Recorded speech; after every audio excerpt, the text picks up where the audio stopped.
Flight Sports TV, man. That's my dude. I rolls with him. You heard what the man said. It's Flight Sports TV.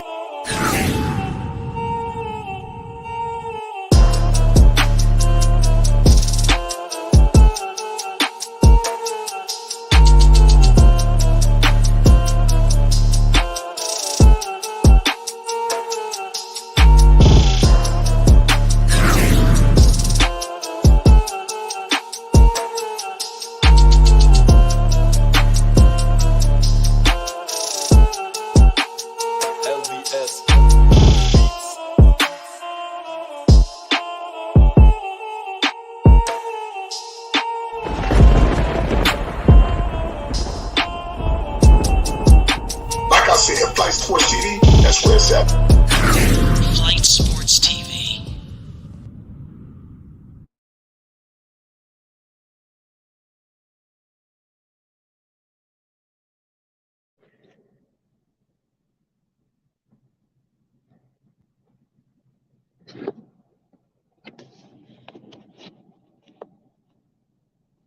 Unfortunately, we don't hear you, Flight.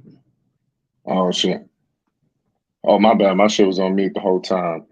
What's going on, people? It's Flight Sports TV. I appreciate y'all for checking with me. I already know what it is. We back with another one of them things.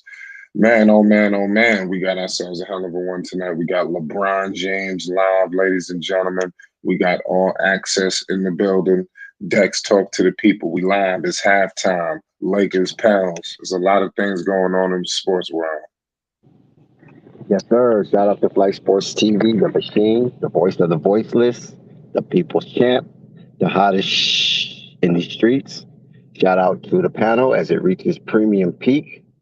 Shout out to the chat and all of its cacophony and craziness and all of the chatter and scuttlebutt that will be going on, coming from the cracks and crevices from unknown places.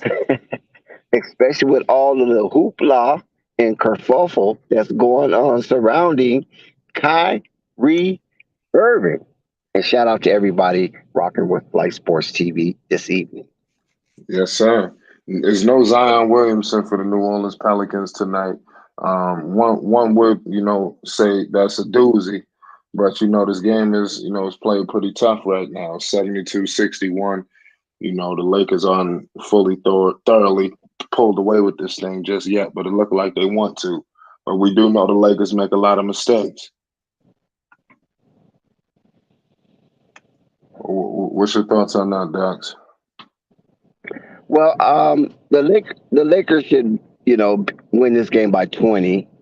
Brandon Ingram is trying to do his best to hold serve, as well as CJ McCullough as the third quarter begins. And Anthony Davis is trying to, let the Pelicans know what they're missing. Yeah, I mean, that's unbelievable about that. B.I. got to step it up, y'all. I want to see more from Brandon Ingram. This is his time. He's been out with injuries.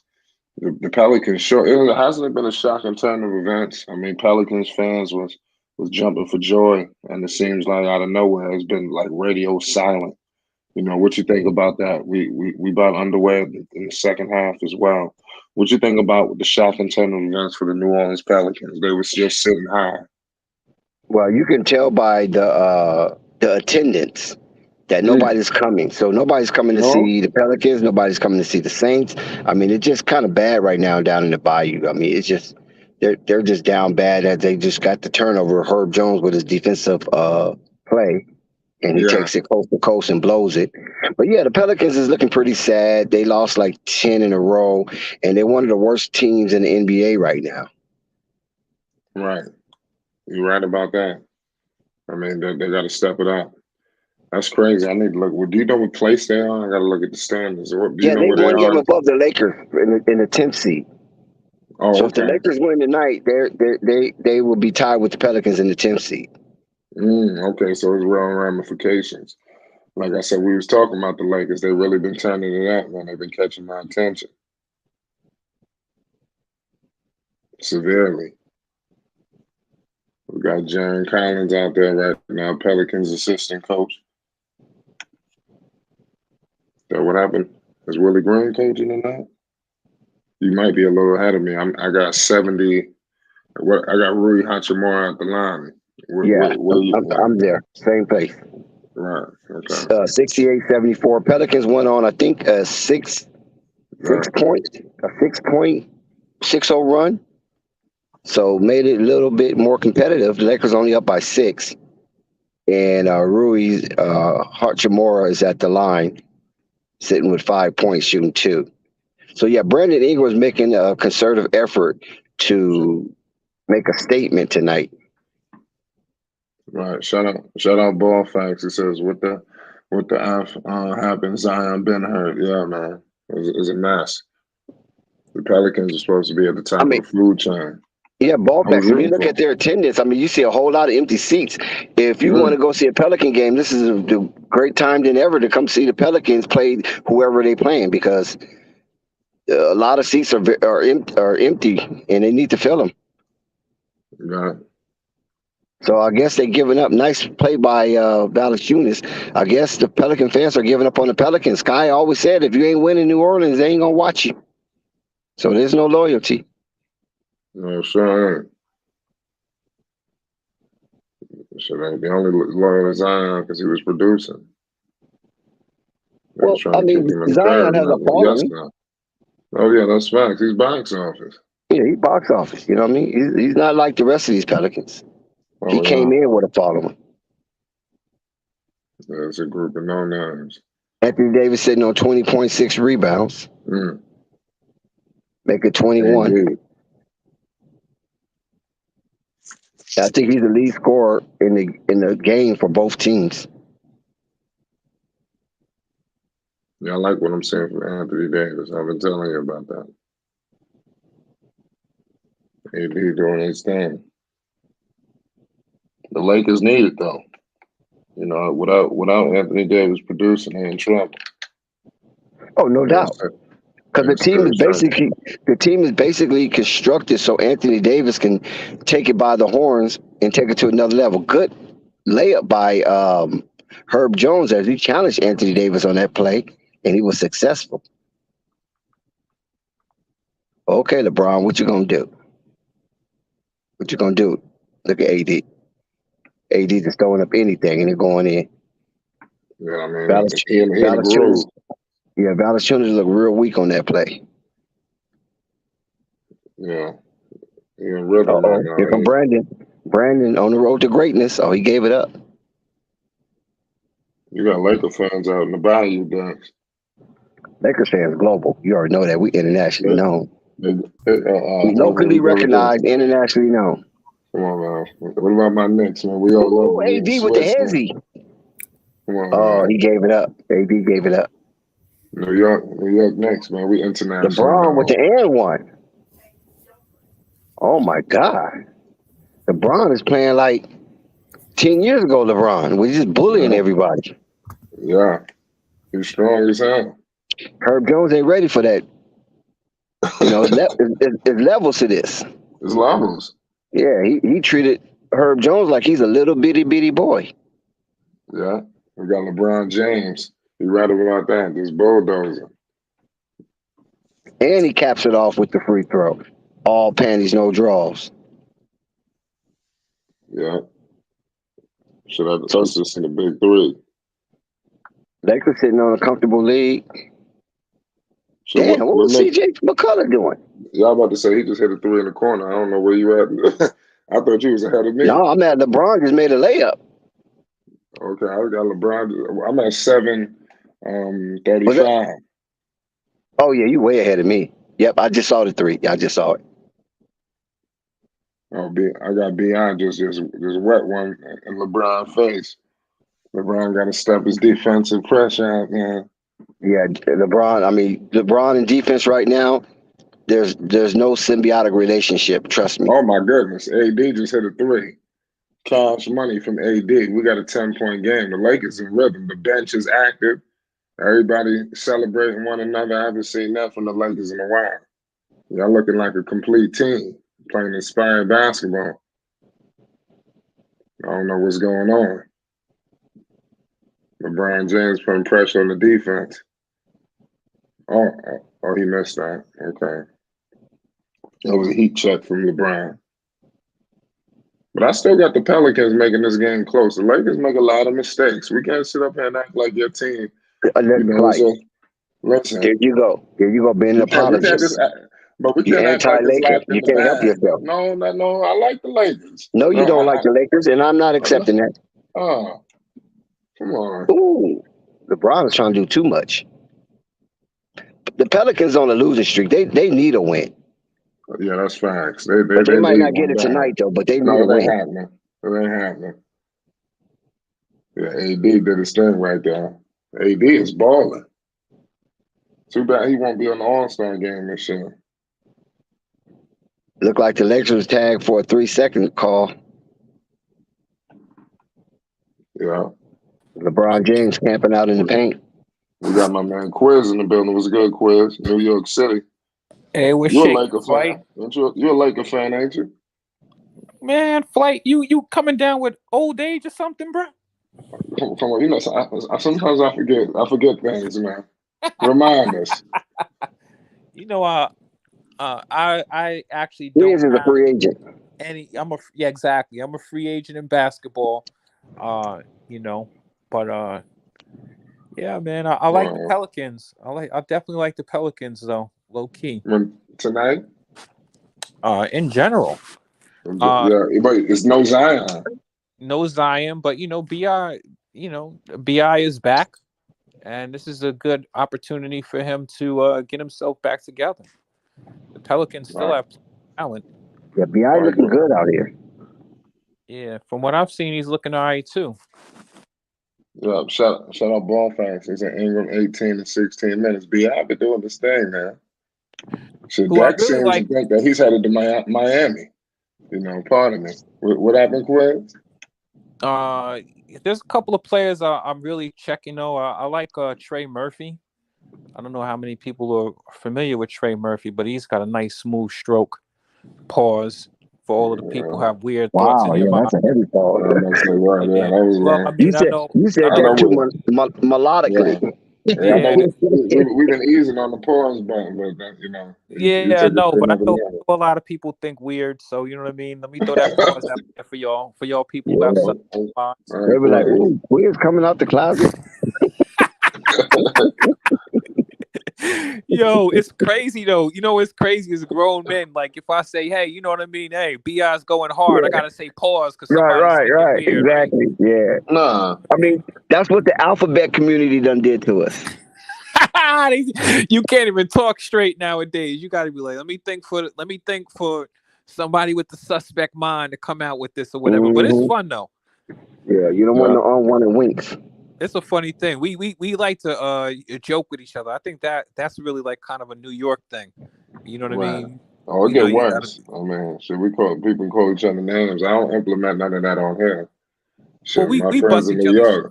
You know how New York is. Yeah, you might get called. Brothers bust your chops bitch in New York. Nigga. Be like, yo, my man's in New York. Come on, you bitch ass nigga. You don't want to hear that. I don't be doing that to them. I don't do that. Our communication to each other as New Yorkers is very disrespectful. If you can see a couple of New Yorkers who, you know what I mean, who were best friends, and you be listening to them, and you be like, man, y'all talking crazy to each other. Yeah, right. Talk like that. There's some areas down south to be doing that too. They talk crazy to each other. Yeah. You know what I noticed also? I've been messing with you guys familiar with Memphis lingo? Memphis niggas be roasting each other crazy. Yep. I wanted to say that, but I just didn't want to name the geographical location. Yeah, Memphis be wilding. Yo, I love Memphis. I got these videos I do where they remix things to say if it was in Memphis. Those dudes is hilarious. I bet it's hilarious. Have you ever seen those decks? They get the juking. No, I haven't seen it, but I know where you're coming from. I need to you know what I'm gonna do, Dex? I'm gonna send you some clips on IG. I think you're an IG friend of mine. I'll send you some clips or whatever. Cause what you got going on tonight, Quiz? I'm chilling, man. I was trying to check in with you last night to see the Kid Austin. That's been rescheduled for tomorrow at 8:30. I've seen it. So make sure everybody pull up for that one.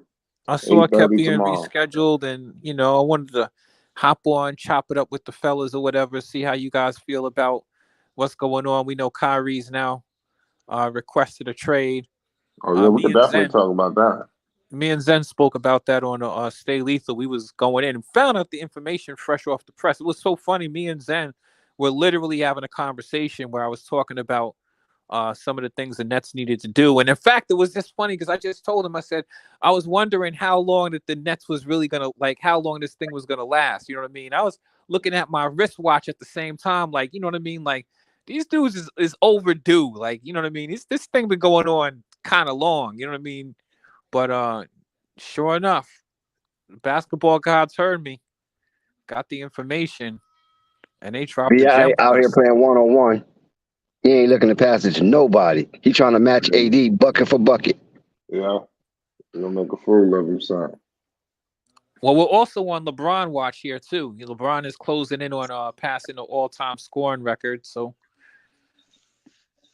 Yeah, when is that? When is that scheduled? Is it Tuesday? How many more points is he? Do you give us the countdown? he hasn't put up a tremendous amount of points this game, so he's still somewhere around, probably should be around 70 something points right now, somewhere in that ballpark right now. No, I don't think that's right. Last time I checked was 60. It was like he was like under 60. Oh, 60? Then he's probably around 50 now. Yeah, so they probably predicted him to only have to give up maybe 30, 35 points next game. He'll probably go for 30. You're probably right about that. Oh, because I think All them maybe people a that's going to couple be of in the games building, back. you better go for 30. They're going to feed him. Yeah, well, you know, it's a special thing when you get an opportunity to do stuff like this, and it says something about his longevity. You know, we have to remember LeBron came into the league fresh out of high school, and I mean, like he definitely was the most. He just has had a tremendous career straight out the gate from the NBA. He came in really, you know, getting busy fresh out of high school, so. His longevity in the NBA is his 20 years is a little bit longer than others because, mind you, he didn't even play. He didn't have no college basketball or, you know, mileage on his track record. So, right. Are you checking out this game tonight? I'm looking at it right now as we speak. I'm watching King James get what's busy the right chances? now. What's the chances? I see him complaining. I see Zion on the bench. Ooh, what's the chances the Pelicans come back and win this? AD blew that. Pelicans have a good chance of coming back and winning this game. I mean, I don't think the Lakers are that good, but the Lakers have been playing better. They're playing considerably better than they were playing at the beginning of the season. Out here going reckless. Yeah. He got away with one, though. Plus AD is healthy now, so you know what I mean? They can get back to playing basketball. You know, AD playing like a big man. AD playing like a big. I don't know. One of the Lakers greats probably talked to him. Nah, AD been playing since he didn't start the season really playing great, but he did start playing good right before he went back. No. What I'm seeing from AD is he trying to control the paint. Yeah, so but he wasn't doing that. He wasn't doing that. Yeah, he was trying to be a 3-point shooter. He was playing on the perimeter. He wanted to bring the ball up the floor. It was like, what the hell did you come here for? Yeah, and he wasn't doing that literally like 2 games ago. So yeah, I mean, I hope somebody spoke to him. Yeah, Pelicans need to be out here representing their team. Yeah, they waiting for Zion. Yeah, there ain't nobody in that arena. That's messed up. They killing the vendors, man. With no attendance, the vendors don't go out of business. Yeah. Alvarado, Grand Theft Alvarado out there. Yeah, mess with Jose. Come on. See, that's what Dex was talking about when he said that defense isn't even in the, you know what I mean? What did you say, Dex? You had a nice way of putting that. About the lack of defense. About the lack of defense from well, we were talking about LeBron, but LeBron? Oh yeah. But the Lakers have lapses of defenses regularly. You know what I mean? It ain't just LeBron. Well, they're not a defensive team, a minded team, to be honest with you. They put up a facade. Oh. What kind of facade, Dax? Because you got Darvin Ham coming from Milwaukee, being linked to Budenholzer and Pop. Take that. LeBron. And so those are defensive minded. That's a defensive minded lineage. And so when you come to the Lakers, people think that Lakers gonna get their defense up. Yeah, right. Yeah, I agree with you, Dex. And I'm gonna be honest with you. Even they talk about, I mean, AD too. AD has his moments when he plays defense, but he don't play no consistent D. Let's be real. Not since the bubble. Right. It's like we think of AD as he makes their defense better for sure, but AD and LeBron, they like you're right, Dex. They just have moments where they just completely like they don't even try to play D some plays. Yeah, just like that Alvarado 3-pointer. I mean, nobody even went out to contest him. Yeah, this is what I'm saying, right? You're watching the same game I'm watching. You see my man Valanciunas. Those two last buckets he got, the last two of them, no contest at all. AD, where you at? You supposed to be the center, right? Mm-hmm. I mean, you're not even identifying the dude. He's just sitting there. I mean, that's high percentage basketball right there, Dex. You know what I mean? Yeah, they're worried about BI right now because BI taking all the shots. So yeah, but AD's supposed to be protecting the rim. So BI isn't his assignment, so he ain't got no excuse. Oh, K&T's in the building. What's up? How y'all feeling? K&T, what's good with you, homie? You know I'm enjoying this Lakers game right now. Oh, I know you're having a moment in general right now. What about your boy Kyrie with his diesel therapy? Kyrie wants some diesel therapy. Listen. We're waiting on. Listen. This is the Anthony Davis move all over again. Now, this was the first step to request your trade, and now I'm waiting for step 2 to happen, which will be about Monday or Tuesday, where he posted where he tweets, "I'm only going to resign with the Lakers." And then that forces them to trade him to the Lakers and get nothing from him, and that forces the other teams to trade for him. Same thing they do. Investigation. It need to be a full-blown investigation. I'm gonna be completely honest with you. I mean, I think that the Lakers trade sounds good. I think that the league is going in a weird place though. Like James Harden forcing your way to go to a situation that you want specifically. Like, you know what I mean? Is a weird. But you got to remember though, he already signed in on his contract. Though Anthony Davis only forced the trade because you only can get the Supermax on the team you're all NBA on. So he got his contract and got to go to a team he wanted to. But you have to, because when you trade for somebody, they take over the contract. Right. That's the game. That's the Clutch Sports invented, getting the Supermax on another team. No, I mean that part is fine for me, but I think that but it's bad for the owners. But at the end of the day, they get in their bag. We watch the power. I'm not going to say the powers that be don't stop at nothing to get their bag. So when we do the same thing, we got to keep that same energy because we watch what they. I'm cool with that. I have no problem with that. I'm all for player empowerment. That's why I tell everybody to watch Survivor's Remorse, LeBron's TV show. LeBron's the executive producer. It explains the life. Kind of Rich Paul and LeBron and how they control the league and stuff. Not control the league, but how the players started getting more power in the league. Yeah. Oh, my only thing is, look, I'm cool with that. I'm cool with the player empowerment, but I just think it's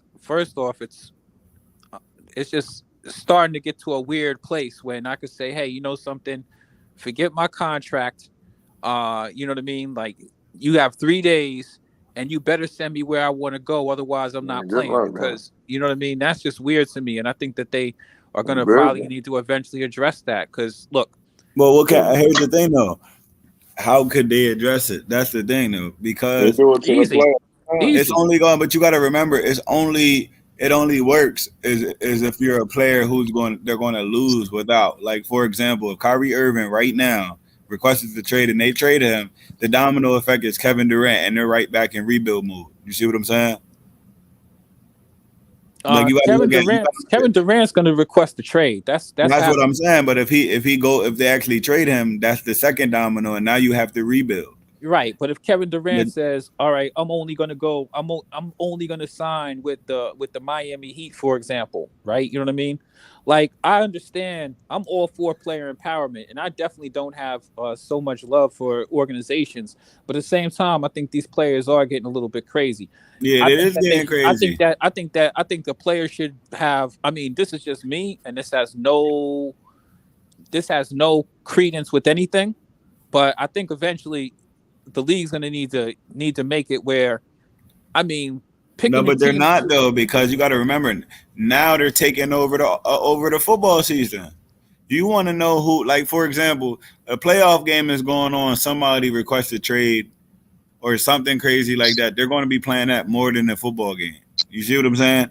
Because of all the drama and movement, it allowed free agency to be a moneymaker and allowed, that dead period where there's no sports. Now we're talking about trades, and even in the college game, the NIL allowed pretty much the same thing. Who's going to go where? People, the transfer portal, the stuff like that. That's all lucrative because you can consistently talk NBA 52 weeks a year instead of just the 6-7 months that it's there, and then it's a 4 or 5 month dead period where they're talking about other sports. What do you think? So here, can I finish my thought now, KNT? Go ahead. All right. I think what would make sense, but this is just me in my own mind, in my own world. I think a player should be able to. I think what would make more sense, because it's just getting too crazy. I think a player should be able to say multiple destinations if they have a place that they prefer to play or places they don't want to play. Period. Point blank. I don't think that, one, if I'm an organization, and you know what I mean, like, and then Kyrie also is going to have his own particular issues anyway. But I think you just can't strong arm your way or force your way into only one situation that you want to be in. I think that You that's a can little you bit can now ridiculous. if you're good enough though. You can, That's and that's if something you're I good think that'll enough. help the That's the league. key part. I think that's something that we'll have to I think that the league could probably be better on. I mean, they need to. I think they'll eventually probably address that. This shit is getting crazy now. But they're capitalizing off of it being a bit more because that makes it. Why you think the small market teams don't win championships really like that no more?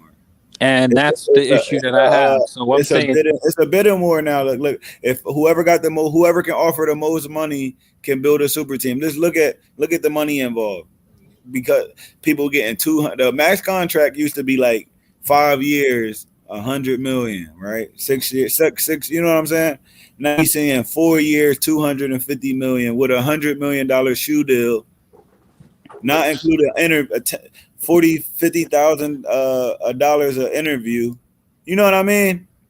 there's Movie multiple deal, teams out all the there. other stuff. There's Exactly. Like multiple it's a teams whole out nother there. ball game There's for multiple basketball. teams out there, KNC, with the money to execute it. Lakers My hit the century proposal. mark first. But they don't got the money like the big market teams. Like for What's that you example, said, Dex? No, I was just saying Lakers hit the century mark first. Go ahead. yeah. No, Yeah. go ahead. I just And want to give a shout I'm a out big to Lonnie believer in first Walker. team to Hold on, I just want 100. to give a shout out to Lonnie Walker. Every time he's playing, I always give him a shout out. He's from the 717. He grew up 30 minutes away from me. He be that Reading High used to play York High every year. They still do it. I got to see him cook York High. I ain't gonna lie, he dropped 37. But to see him on the Lakers now and to see him in high school, I'm proud of him, man. I'm just gonna say that there. But go ahead. Yeah, Lonnie Walker could play though. He could play when he was in San Yeah, Antonio. right in high school, man. They play in the York High tournament, the Christmas tournament. It's York High. It's a team, Franklin Learning Center from Philly, There you go. McCaskey, and York High. They always host it. York High never lost it until Lonnie Walker and them beat them, and they beat them bad, 51-30 something. But he had 37 points. He had more points than the whole York High team. Wow, that's crazy. You've been following him for a minute. No, he grew up 30 minutes from us.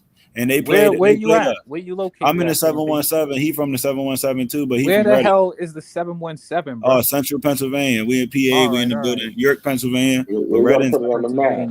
All right, exactly. Like it's crazy, man. Like the fact that to see him, like Micah Parsons, he's from our area. Like he just said, I'm from Harrisburg, where bullies get bullied. That's like 15 minutes from where I grew up at. Harrisburg. So wait, let me ask you a question.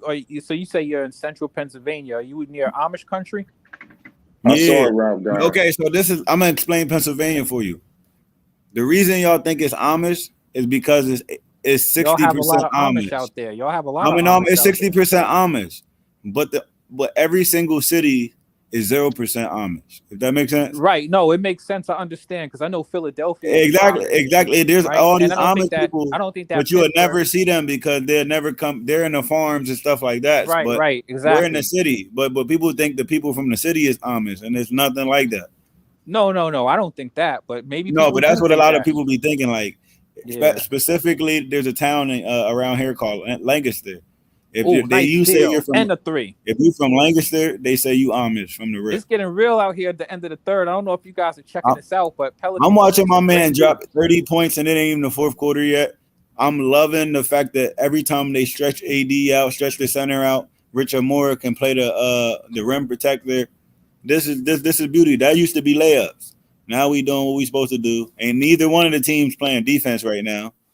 I don't know if you're paying attention, but the Lakers they had a 10-point lead. It's now 3 points, and the No, I'm watching it. I Pelicans just seen Lonnie Walker shoot from half court, and they down 106. They up 106, 103. It's cool though. Yes, sir. But the Ingram got something to prove. They traded him for AD.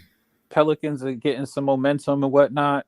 And, it's a good game, though. It's very competitive. The thing about the Lakers is even with all of this, man, still think the Lakers are kind of a mediocre team. But they have Yeah, we one piece away.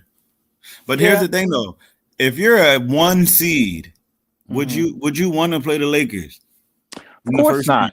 No, nobody wants to play the Lakers. And the Lakers are actually a good team. They're built for the playoffs. It's just that long grind you got to get there. That's the long part. grind you got to get there, and then also, you also have to be playing good for the Lakers to win in the postseason. They're just going to have to get to the point where they're playing good basketball, and we'll see. I mean, it's not like LeBron. I did see something that can lead to good basketball. Okay, so this is the report I seen. They talking about the Levine and Alonzo to the Lakers.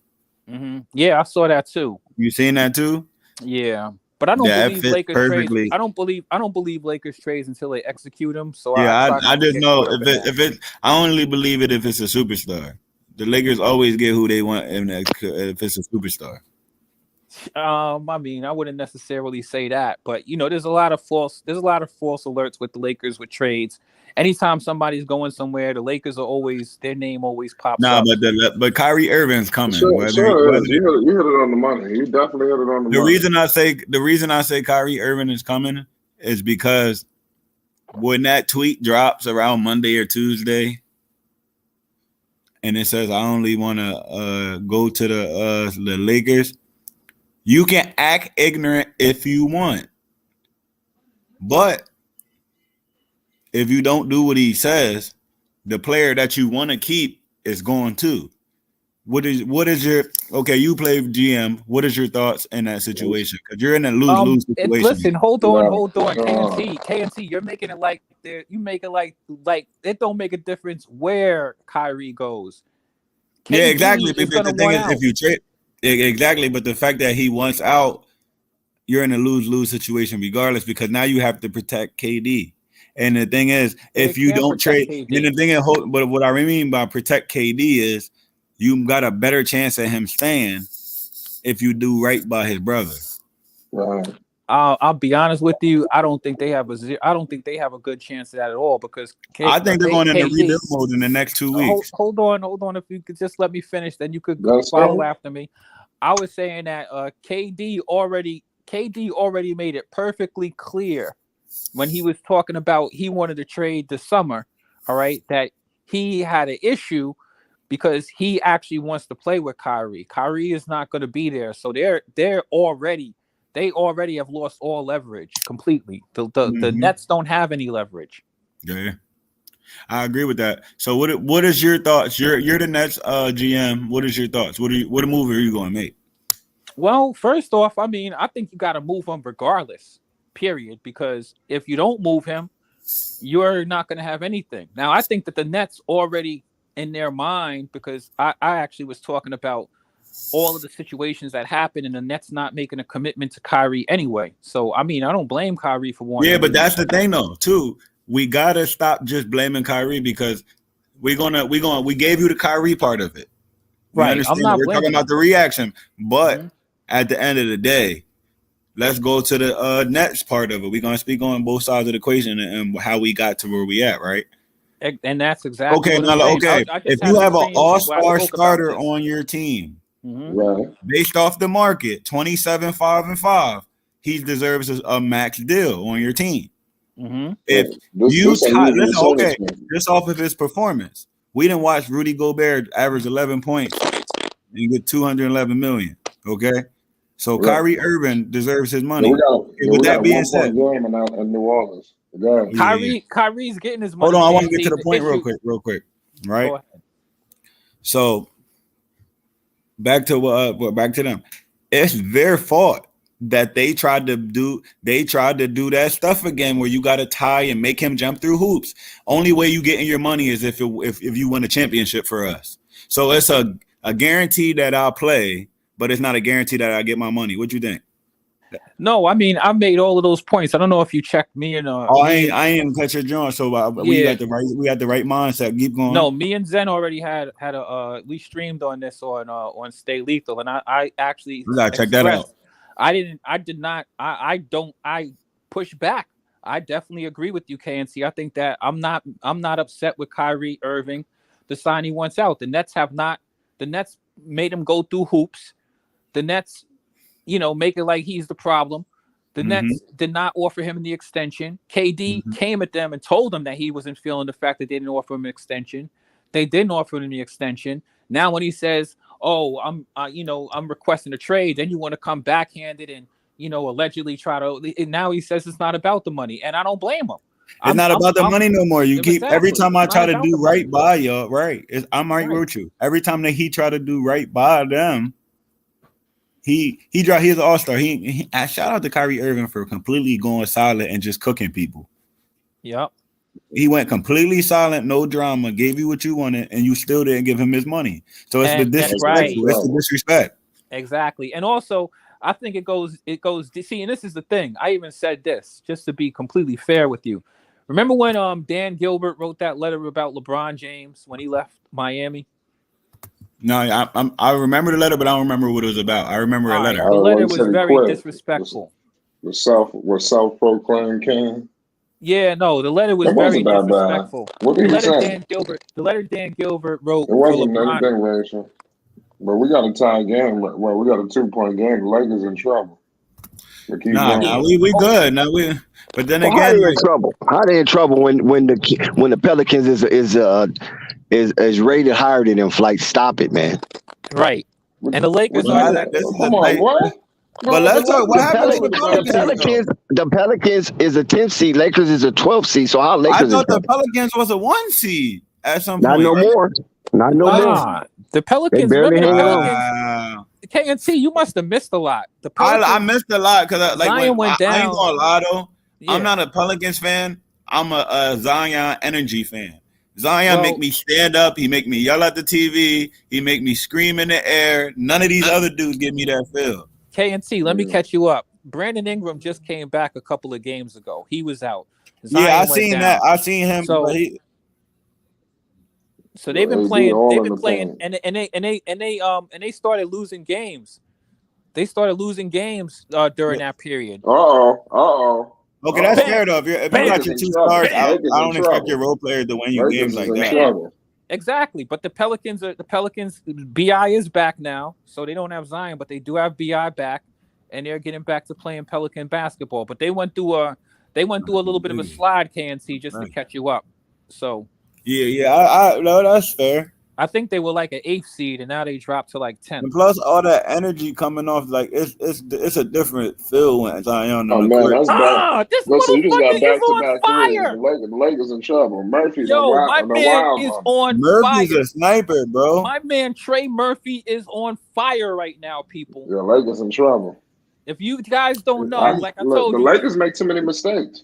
Listen, Flight, I told you. Remember I told you, Flight, I said, hey, I'm checking for my man Trey Murphy. Now you see the reason why. Long, 29 feet. Tough. Yeah, that was a deep 3.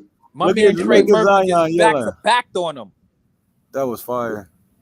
Don't let him get to that same spot It's a again. game of runs, though. It is. Don't let Trey get to that spot again. That boy is sniper. That was hard either way. But anyway, let me finish with this KNT. Dan Gilbert sent a crazy letter to LeBron where he really was very disrespectful to him. Y'all could look that up. That's in the history books. And LeBron when he went to Miami. But then LeBron came back. But see, here's the difference between LeBron and me. There was a 0% chance that I was going to go back to Cleveland after that letter that Dan Gilbert wrote. But that's just me personally. And so my feelings are this: when an organization doesn't respect you and they blatantly disrespect you like Joe Tsai did with Kyrie, then please don't expect me to have loyalty towards you. I'm at the end of my contract. Yeah, I want out. So people talking about he snaked KD, I don't think any of that. Plus, another thing is I don't think he snaked KD at all. I think KD is getting karma because he snaked Russell Westbrook the same way when he left OKC to go join the Warriors when they had them up 3-1. So KD is the last person I feel as though is business. KD should have handled his business when he gave him that warning about I want to request a trade. He should have handled his business and left. You knew what you was dealing with Kyrie, and Kyrie handled his business. So don't be mad at him for handling his business. It's a business. It's not personal, right or wrong, KNT. I agree. And the crazy thing is, they be trying to make you look bad when you handle your business. No, I bump them. At the end of the day, if somebody made me do this, donate that, and then the owner of Amazon pop out and say he ain't even dropping it, and then you ain't even going to say nothing. Yeah, and it's still up there on Amazon right now. Listen, and to be honest That's with you, the man, all of that. part. Listen, all of that. I'm gonna say it. All of that shit to me is cap. I'm gonna tell you the reason why. Hebrew Israelites is right in the corner in Times Square right now, and they don't move them off the corner. And we have a freedom of religion in this country. Last time I checked, so if Kyrie's a Hebrew Israelite and he wants to wear his flag with pride, he has the right to do that in America.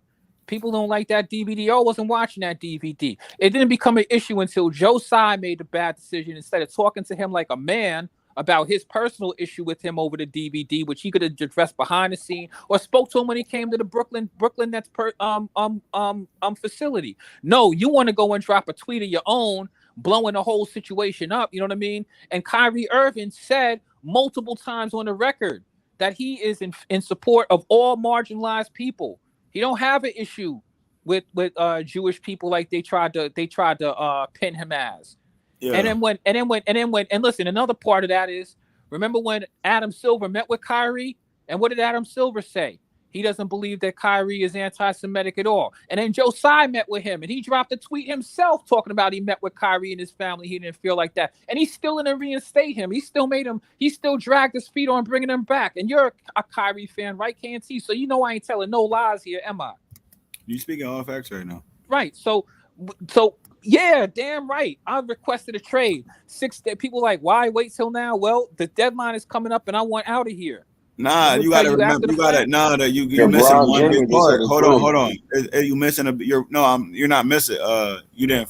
You just missed the part. You right on the money, but you got to remember why the timing is so important. Mm-hmm. It's right after he became an all-star, and the market for all-star is $200 million. Yeah. Well, Kyrie's gonna get that. You gotta look. You gotta remember, he's a master, bro. You're talking about Master Irving. Like when you literally watch his game, it's just a master, beautiful art in motion. You know what I'm saying? So with that being said, his mind is on a whole nother level. You feel me? So with that being said, if you're an all-star, you get a certain amount of money. Listen, he's deserving that. You feel what I'm saying? And you also, not only are you an all-star, you reach that 25-point or more average. KNT, you're throwing extra sauce on it. He deserves that money anyway, right? Exactly. I mean, but then for them to put stipulations on it like he didn't earn it, that's the disrespect that the disrespect is that they didn't offer him. Look, they could have offered him. They didn't even have to offer him a crazy extension. They could have just offered him a 2-year extension. And they did. They probably offered him the number that he wanted, but he's only going to get it if he wins a championship. Nah, KNT. They ain't offer him none of that because they would have. No, but that's what he was talking about. Like that was literally the story. The story that came out was he. The contract was tied to the Nets winning the championship, and he felt disrespectful, and he stopped. He didn't want another offer right there. He didn't care about an offer, and then he dropped the "It's not about money." Yeah, see, I don't know about the part that you just said about the stipulation for them winning the championship. I didn't know about that part, but I do know. That's why I went back. That's what I was saying earlier. You probably missed it because that's why I was connecting it to the. First, you give him stipulations for him to come back in basketball. Then you got to make him donate money, and then he tries to donate the money, and the people don't even want the money. So Yeah, that's even more disrespect. So they disrespected his money now, and now later in life, I do what y'all say. Like I said, I do what y'all say. I'm just reiterate what I said earlier.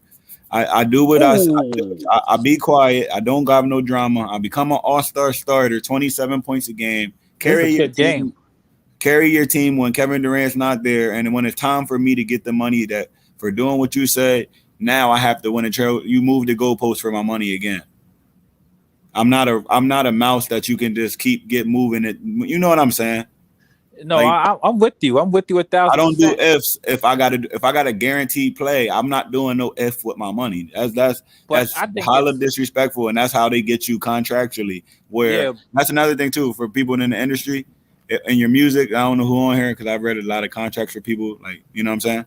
They're gonna tie you into with guarantees on your end where you have to do this, and they take this amount of money, but on their end, it's going to be a lot of ifs. If that makes sense. If this happens, if this happens, if this happens, so they're not liable to technically. Called clauses. They're called exactly. Clauses. They're not. No, they're not. No, they're all clauses like them. They're legally binding you to guarantee you to do stuff, but on their end, it's a whole bunch of if this happens. So they're not technically liable to do anything, while you liable to do everything. Right. Exactly. It's the hurdles. But see, exactly. That's the thing. So to me.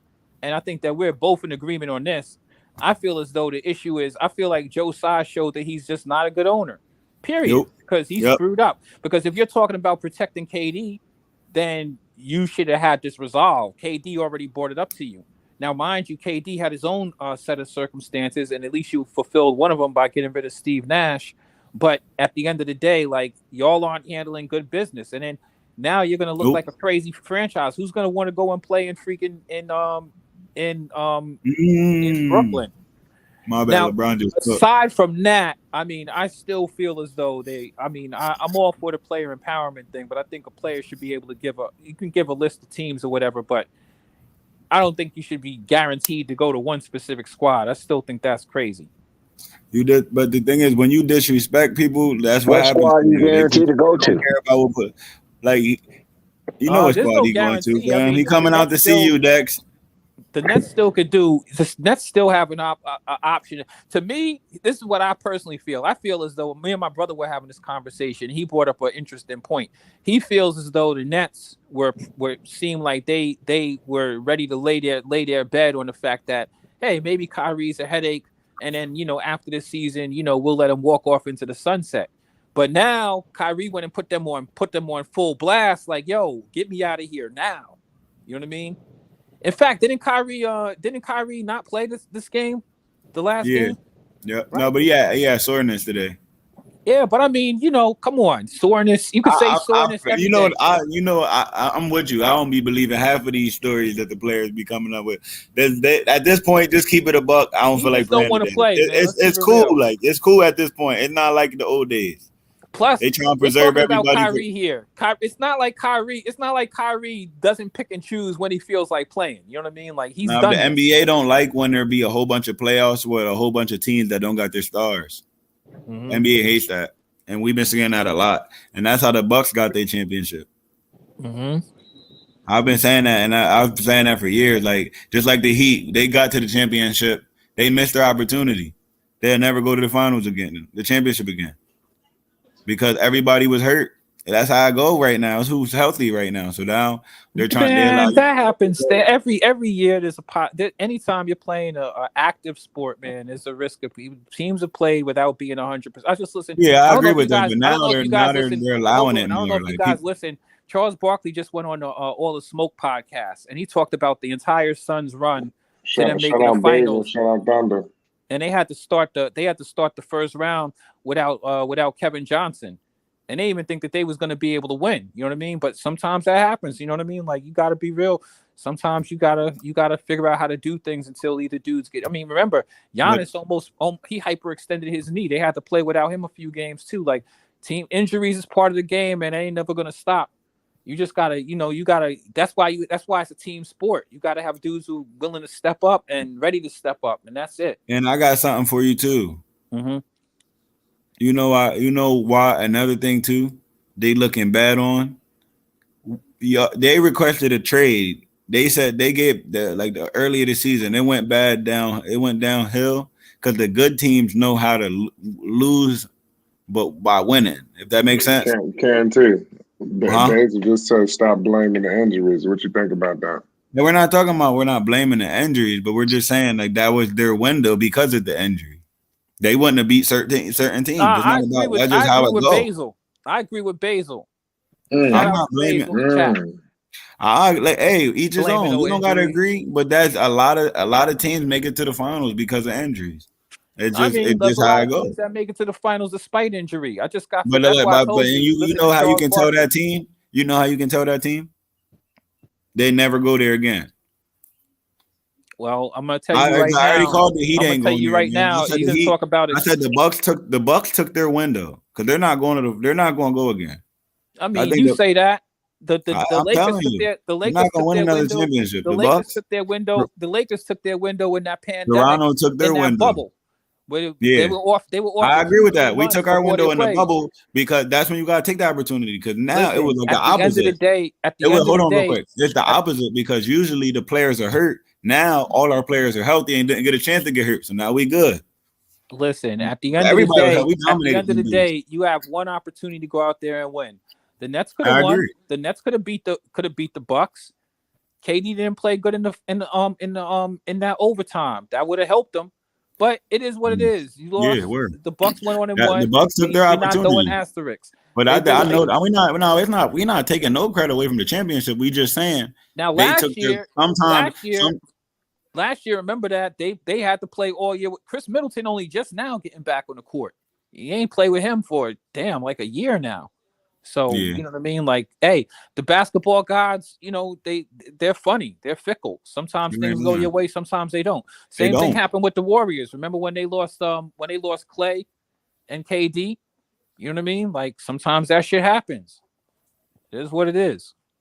I mean, we're not even saying we're not. But the thing I was trying to get to because y'all making, I agree with y'all, but y'all making a wrong argument. Is what I'm saying, like with the injuries, we're not saying. They won because of the injuries. We're saying because certain situations were there, it's making it a lot easier for them to get to that situation. And now that the injury bug might not be there, they might not ever get there again. Like Miami, we see what Miami is. Miami got to the finals in that. Remember in the bubble, the Heat got to the finals also. I don't think the Heat get to the finals if it wasn't for that pandemic. Also, myself personally.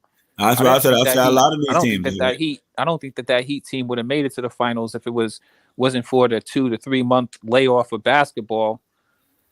But at the end of the day, somebody's got to win, and you just got to be ready to win when it's time. So, like for example, so you think it's gonna happen though? This is now we went on a little ramble longer than usual, but you think it's gonna happen? What are you talking about? The Lakers Kyrie to LA, man. Like this is that's the only thing that matters. I don't know, man. I don't know. Like there's certain things that, for one, I think if Kyrie goes to LA, it'll be helpful, but I don't think that's gonna solve all of LA's problems. But we got to see. I'm not gonna sit around and like in this situation right now that the Lakers are in right now, Kyrie will be going off 4 minutes in a close game. Y'all always say that, but you forget He's doing it right now. Hold on. K&T. Please don't disrespect my man on air. No, fam. I'm not going to disrespect him. I'm going to talk facts. We know Kyrie has his games where he goes off, but Kyrie also has games he doesn't go off. For example, they just played in the playoffs against the Celtics, and he had 2 games where he scored 11. Yeah, 2, not just 1. So he has great potential. I love Kyrie. He has great potential. But just like every player, they have their games where they're hot, and then they have their games where they're not.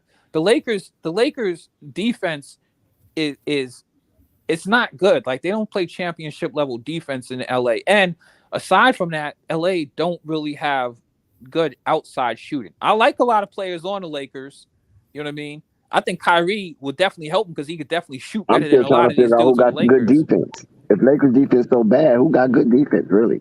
Yo, nobody does. Lakers defense really lacks desire. We just watched both teams score over damn near 100 points in 3 quarters, bro. Yeah, but this is the thing that makes it hard. This is the NBA. This is the NBA. They wanted to be faster.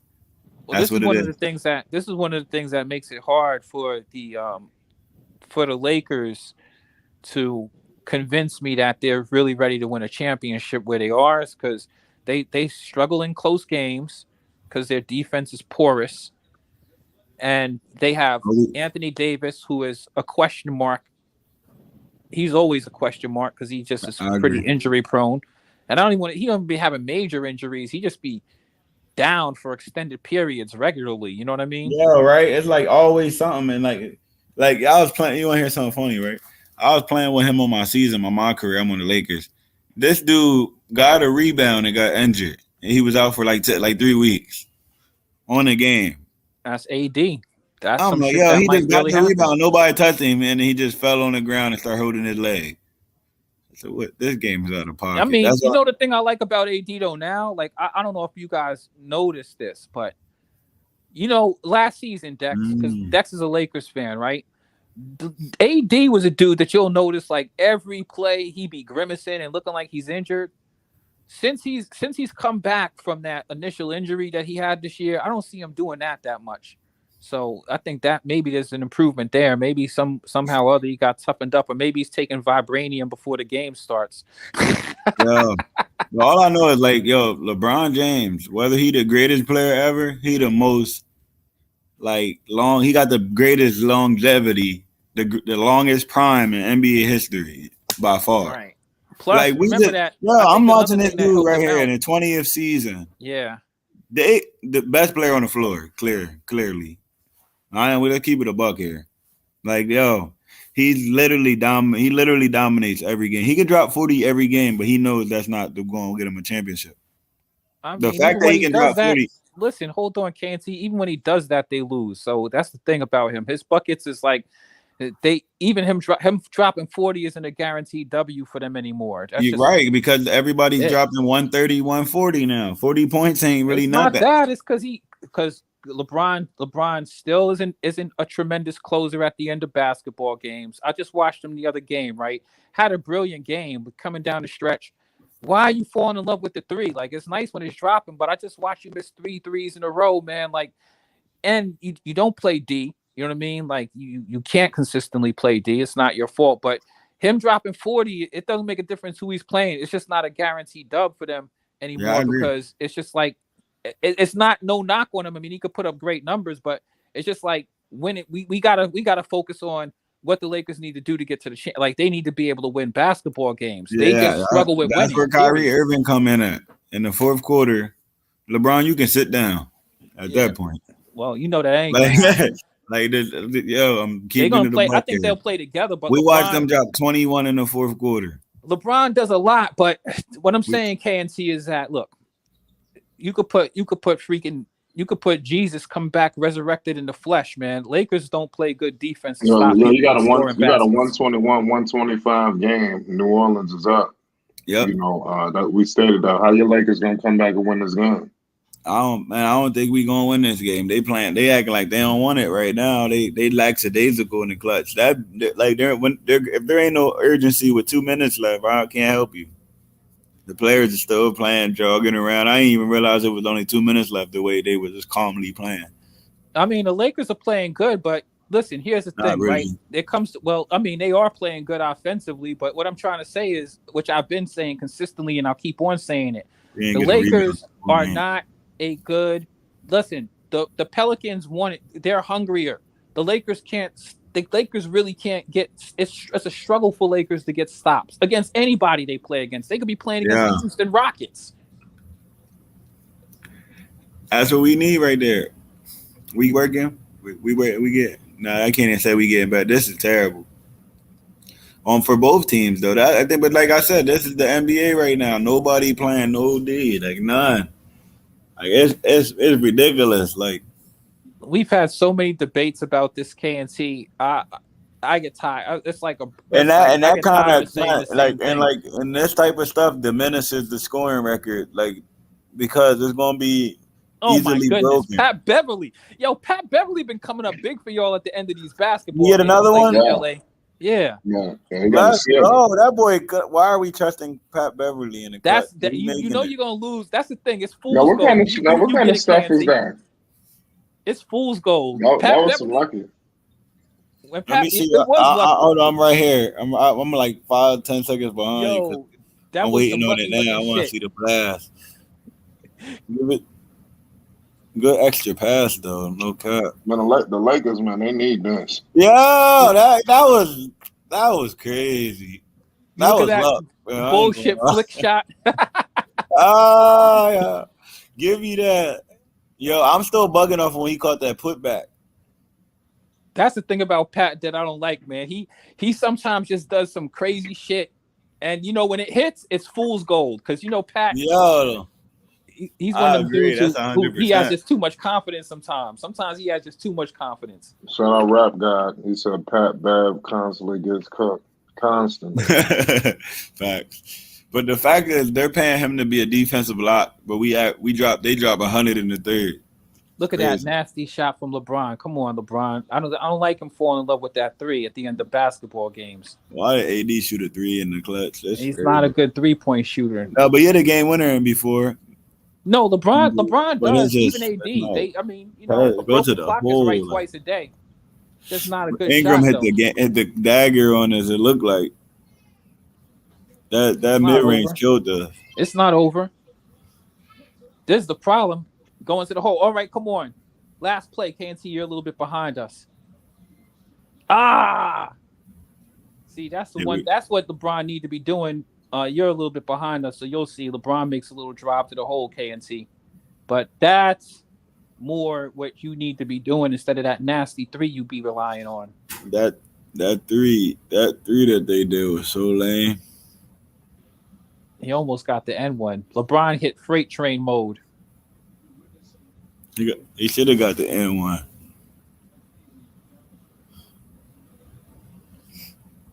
Why did he go to the hole though? That's an N1. That should be an N1. It is. But he didn't get the N. He didn't get it's not an N1. It's just a 2. It's a 2 free throws because he missed the bucket. He did miss. And he missed the free throw. Come on, Bron.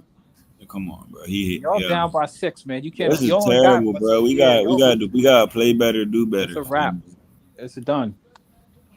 And this was a match. This is a good match, Lakers wise, because they're playing against a team that a playoff. This is a playoff caliber team. They're playing. That was a smart thing because when he went to the hole like that, he was to get an N1 right there. This is just terrible. I just watched AD to shoot a 3 that we were supposed to go down 2, bro. He shot a corner 3 for what? This is another thing I don't like about the Lakers. Listen, KNT, I'm gonna be real with you because you're a Lakers fan. This is the thing I don't like about the Lakers. We just watched them come down the clutch of this game, needing buckets. We saw AD playing in the post a little bit earlier. You need to go establish yourself in the post. You'll need to slow down and play some half-court basketball. You'll need to. It was lackadaisical, bro. Yeah. Man, the Lakers blew this one. Yeah, they were so calm, man. They were so comfortable with losing today. Like, I don't get it.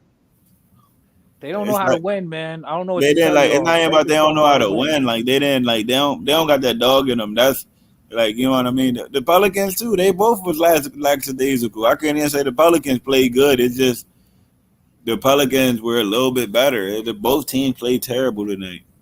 Like both of y'all. Listen, the Pelicans played better than the Lakers. That's what I said. They both played terrible, but it's just the Pelicans played a little bit better. A little bit better. That's what. Pelicans played a lot better with being scrappy around the board, getting rebounds and stuff like that. And they attacked the rim on a couple of occasions when they needed to.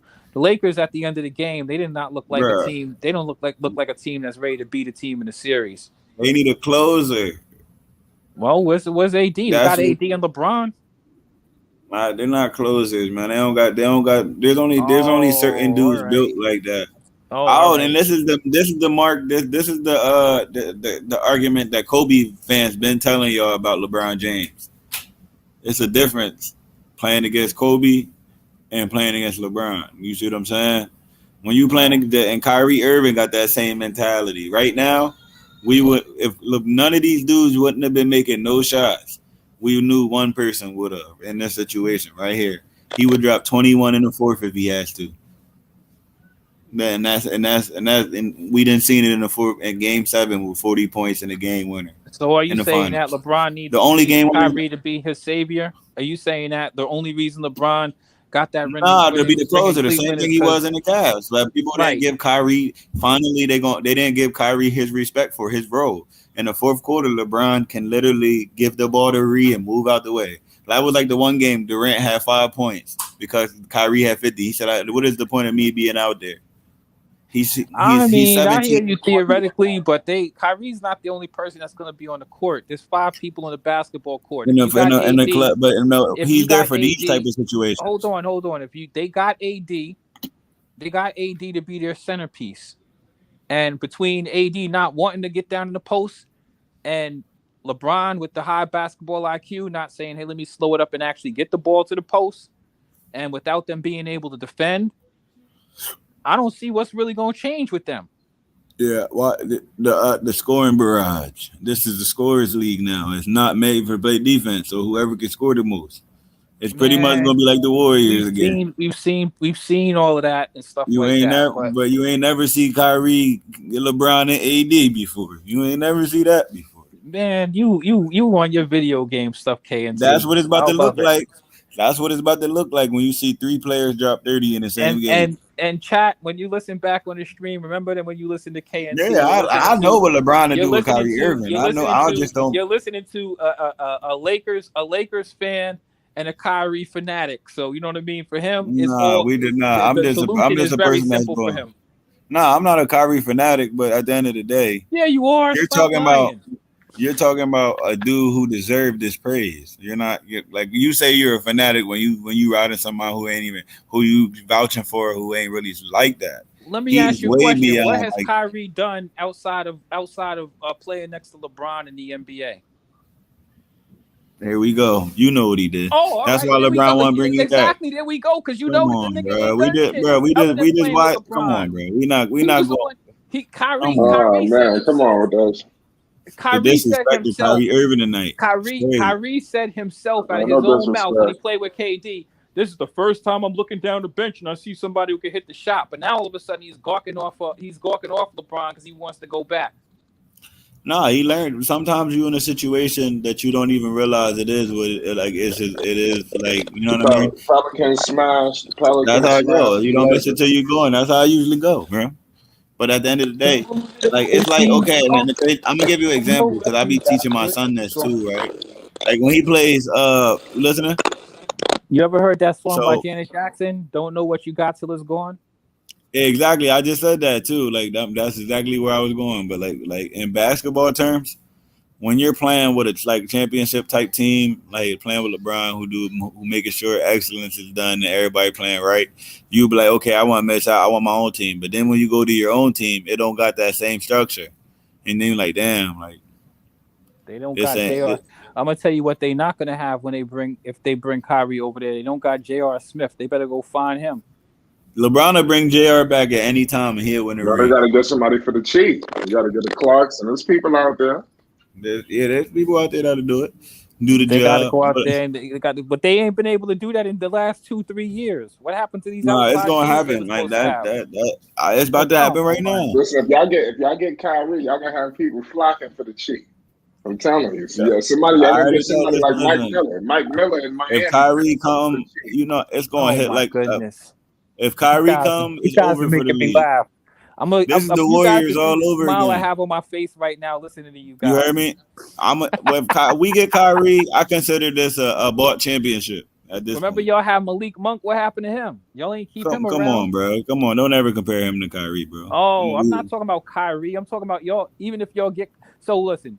We're talking about LeBron and Bring Kyrie. bring Kyrie back out, and bring Dwight Howard listen, and JaVale McGee back. Kyrie and LeBron both figured out that they need each other. So they're going to try to Right, redo this thing in LA, right? But they don't got no J.R. Smith is what I'm saying. So you need a shooter, and they don't got none out there still. They still don't got no shooters.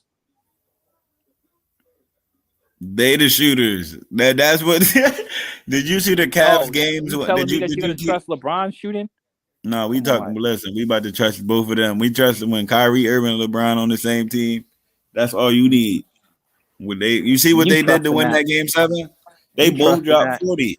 They both dropped 40 in the same game, fam. Like that's the type of energy you're gonna be getting. And what's AD gonna be doing during that period of time? He gonna have to take the third man option because he is not him. Like the way he playing right now, he's not him. He don't got what he's a scorer, but he don't have the, like you said, the winning impact. AD, you know the thing about AD, my thing is that for them, if they really want to win, like you got a dude who's supposed to be. Everybody talks about. In fact, me and Zen were just speaking about this, and Zen brought up the fact that I think he said AD is the second best center in the West, right? We can all agree Joker's the best center in the West. AD is the second best center in the West, right? Yeah, that's cool. All right, but AD don't want to play center though. You know that, right? AD he's not a center. He's a power forward though. He's really not a center. He wants to be a power forward. He don't really want to be a center. He's a power forward. But also, not only does he not want to be a center, when you watch him play, just like we noticed in this game, and the other game where he dropped his 31, and in all of the games that I watched the Lakers play close, because the Lakers are not good at closing out basketball games. And it's not just because of their offense. It's because of their terrible defense. But anyway, AD does not go into the post, and LeBron has such a high basketball IQ. He's not making a focus of getting them in the post. When you see them at the end of the basketball game, they're going with these scrappy ragtag drives to the rim. Pat Beverly playing Superman. You know what I mean? That's only going to get you but so far. The fact that he shot that dumb shot up is crazy. Like, that's wild. No, I'm still mad at the shot though. What was that? It didn't make no sense. Shout out, I know Angelo. It's a fourth quarter. It didn't make no absolute sense, fam. That's something you'll see on a video game when you accidentally push X when you try to pump fake. Come on, y'all. It's Pat Bev, man. He is who we thought he was. That's Pat Bev. So you're gonna put it on Pat Bev? No, we putting it on AD. I mean, he's the one who decided. Hold on, Flight. Pat Bev is the one who decided to take that nasty shot. Who else you gonna put it on? He made that decision. Why the AD down 4? You think that Flight? You think the coach told him to take that nasty shot? That went in. You thought the coach told him to take that? I don't know. That was a nasty shot. I agree. Listen, Brian said, "Hey, Pat Bev, I'm giving you the green light to go nut at the end of the basketball game. Do whatever you got.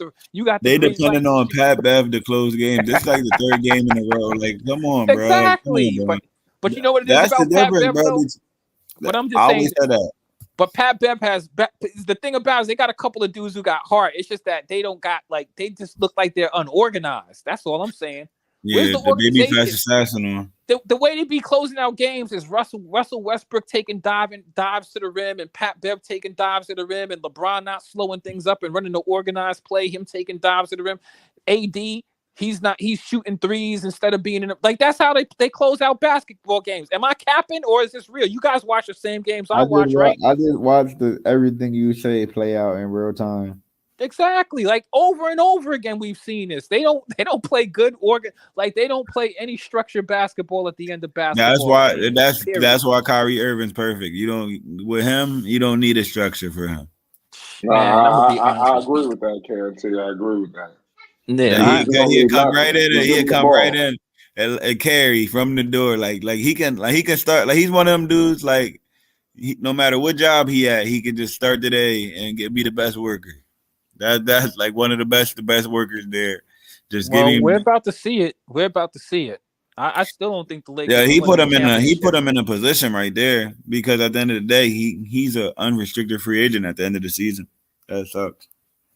Somebody called tampering. It is what it is. Everybody tampering. This is the tampering league right now.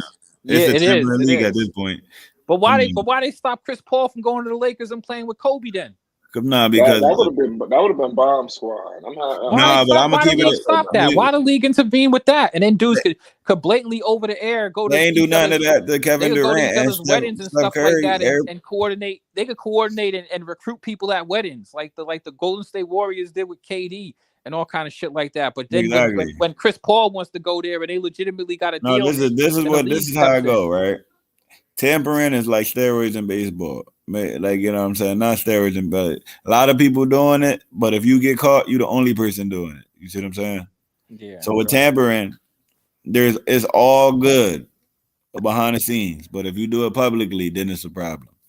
Because they, like you said, they're all around each other. You think these conversations ain't coming up? You just not in reality. They all be under the same managements, same sneaker companies. They all might be Nike. You know what I mean? Nah, I completely agree with you, Canty. You speaking. They not. They this is this reality. Don't get mad. It's only tampering when he not going to your team. It's never the dude. It's never the dude who getting them. Sam saying that.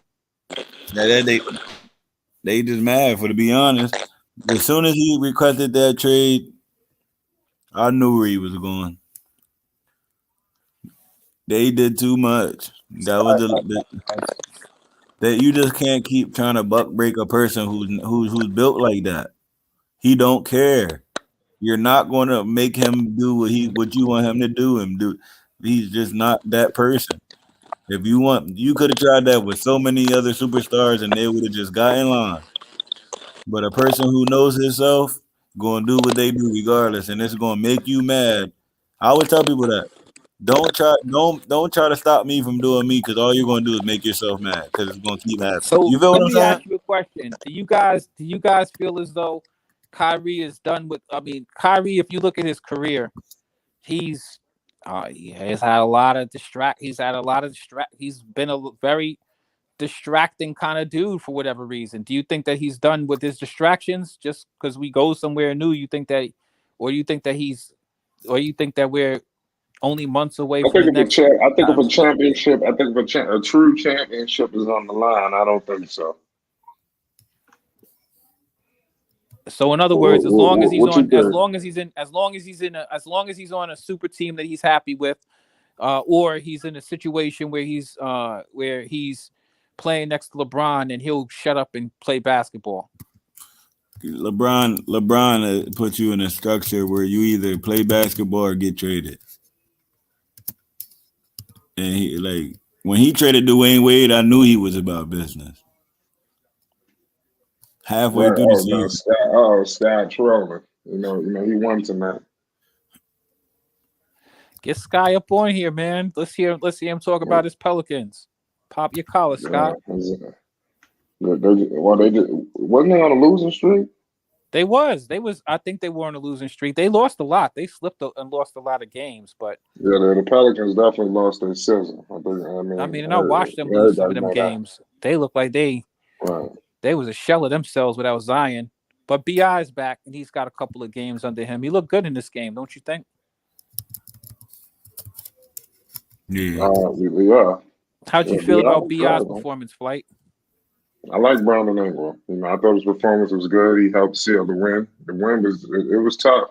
The Lakers make a lot of mistakes. This is why their games are so much like a soap opera, because they start off so ferocious. They look like they're gonna run away with it, and then before you know it, they find themselves in a crazy game in the fourth quarter that they let slip away. So lately, they've been winning them.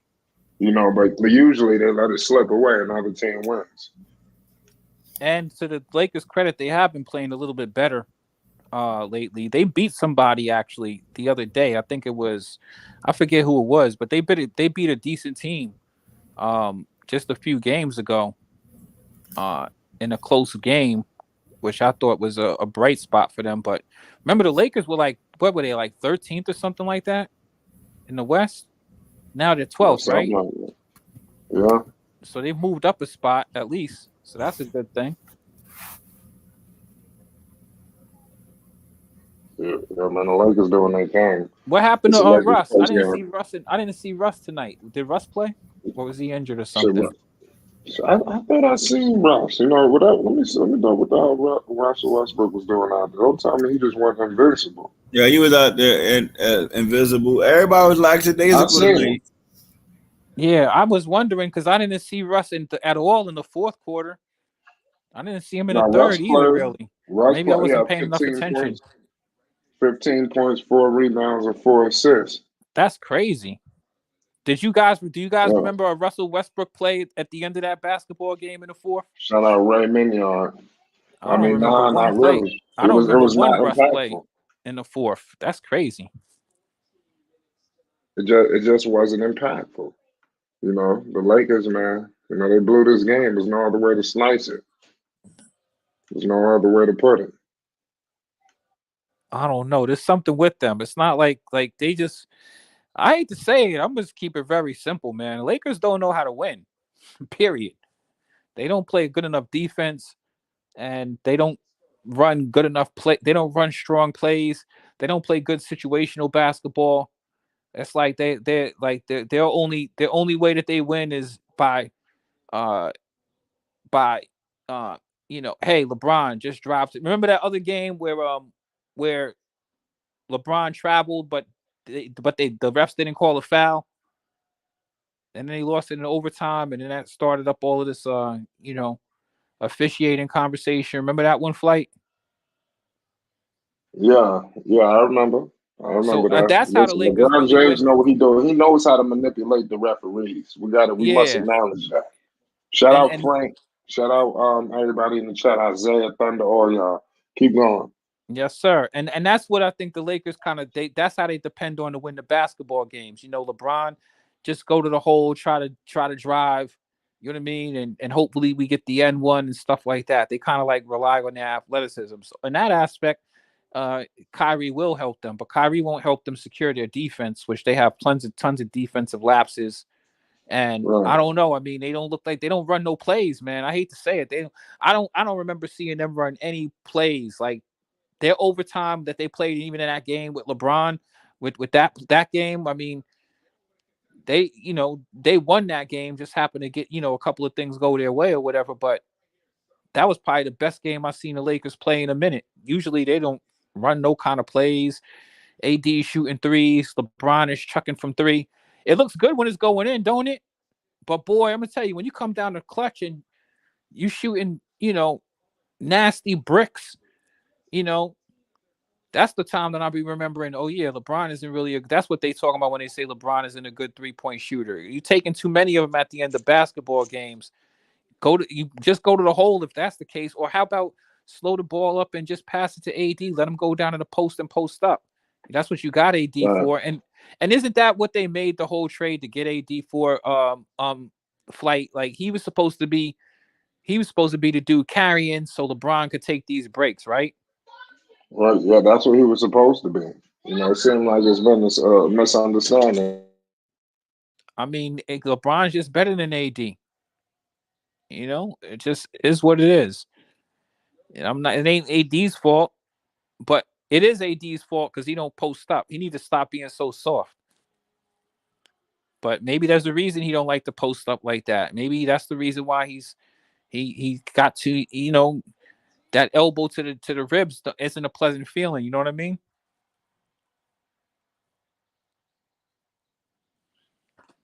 They cut from that Lakers game was just Yeah, college I game. understand. Go ahead, Flight.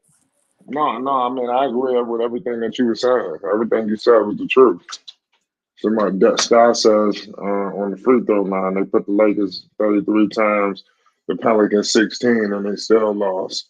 They definitely got the referees on their side. Whenever you got LeBron and they coming out talking about they missing calls, that's just gonna help them. So they got Right. everything in their favor. They Mm-hmm. just need to do the job. Flight, you gotta. I want you to do something there. Charles Barkley, he did an amazing interview on All the Smoke with Matt Barnes and Steven Jackson. Check that out when you get a chance, man. I think it was a really, really good interview in a lot of different ways. And he pointed out something that made me reminded me of something, right? Like there is a point that the difference between like what KNT was talking about, Kobe Bryant and LeBron, like it's night and day. It's two totally different type of players. You know what I mean? And I got that when Charles Barkley talked about his experience in the finals when he had to play against Michael Jordan. People forget that there were players that could just impose their will and they just were they weren't going to let you beat them. You know what I mean? And Right. LeBron he's not that dude. You know what I mean? He's not that dude like Kobe clutching his fist like I'm gonna take a stranglehold of this game and I'm gonna just basically y'all just ain't gonna be able to stop me enough and I'm willing to play all the defense and stuff like that. You know what I mean? Like LeBron just ain't that dude. LeBron actually really needs a team around him. Like not to say that anybody doesn't need a team around him, but him in particular, you know what I mean? Like it's got to be AD or it's got to be, you know, it's got to be people that he's put in a position to make these shots. But him himself, you know, he's not a good free throw shooter. You know what I mean? He's not a good 3-point shooter. You know what I mean? And it's like he could drop 40, but his will to actually just completely dominate the game to the point where we win the game is not on the same level as some of them other dudes. And it's just who he is. You know what I mean? It's just who he is. So the Lakers, they still need and you can't expect LeBron to play superior defense at this late stage of his career. First off, the dude is playing phenomenal at this stage of his career. But all I'm saying is the Lakers are going to have to figure out how to play some defense. And I hate to break it to y'all, but Pat Beverly ain't it. He ain't it. Like, nobody's scared of Pat Bev. That's messed up how they celebrate him. Somebody had to say it. I'm sorry. Somebody had to say it. Well, you're not feeling Pat Bev no more either? No, I never felt him when they picked him up. I'm going to keep it a stack, but it goes back to what I said years ago on Flight. That AD trade is going to be good for a year, but they're still going to be but since they changed it, Lonzo, they're always going to be looking for a point guard. They lost out. They should have got rid of Kuzma. KNT. They should have got rid of Kuzma. They should have got rid of Kuzma because the scoring is going to be replaced immediately with AD, but the point guard position is not it wasn't replaceable. There's not too many Lonzo Balls on the market. Not only that, KNC. Let's go deeper. The Lakers did not do a good job of managing. They've decided they wanted to keep players and they got rid of players, right? Yeah. The players they got rid of were all good. They decided they wanted to keep TNT. Remember that? Mm-hmm. That was the dude TNT, and TNT's trash. I hate to say it. TNT's trash. They were better with Lonzo, and if they were gonna hold out on somebody, hold out on your Lonzo, even Caruso. They don't even have even dudes right now that could help them. Listen, I'm gonna share something with you. Dudes that could help them are even if they would have been able to just hold on and just say, hey, you know what? Let's keep Caldwell Pope around.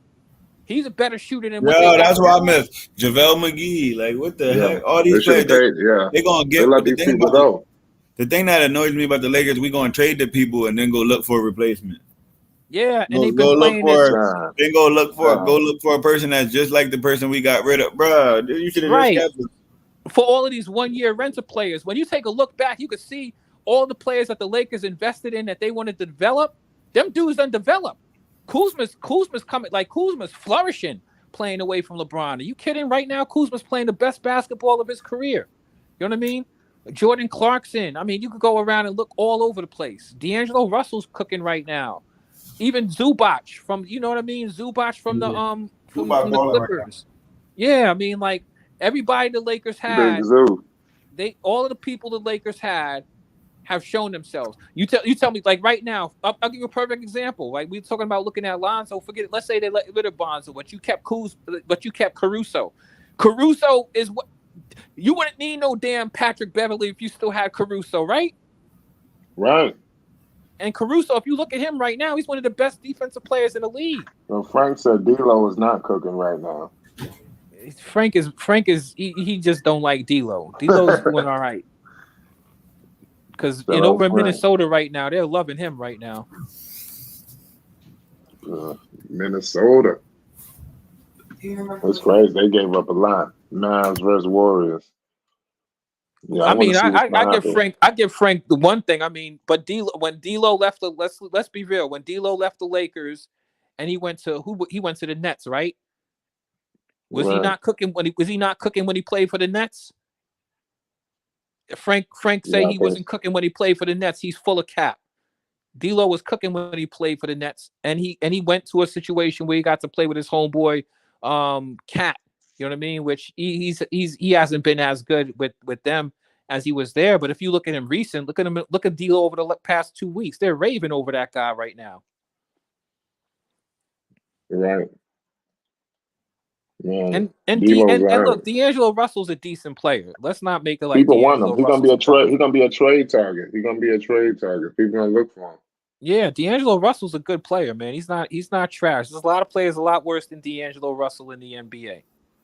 Plus, D'Angelo Russell's better than he's worldly better than freaking Pat Bev, right? Let's not even kid ourselves. The Lakers have D'Angelo Russell even.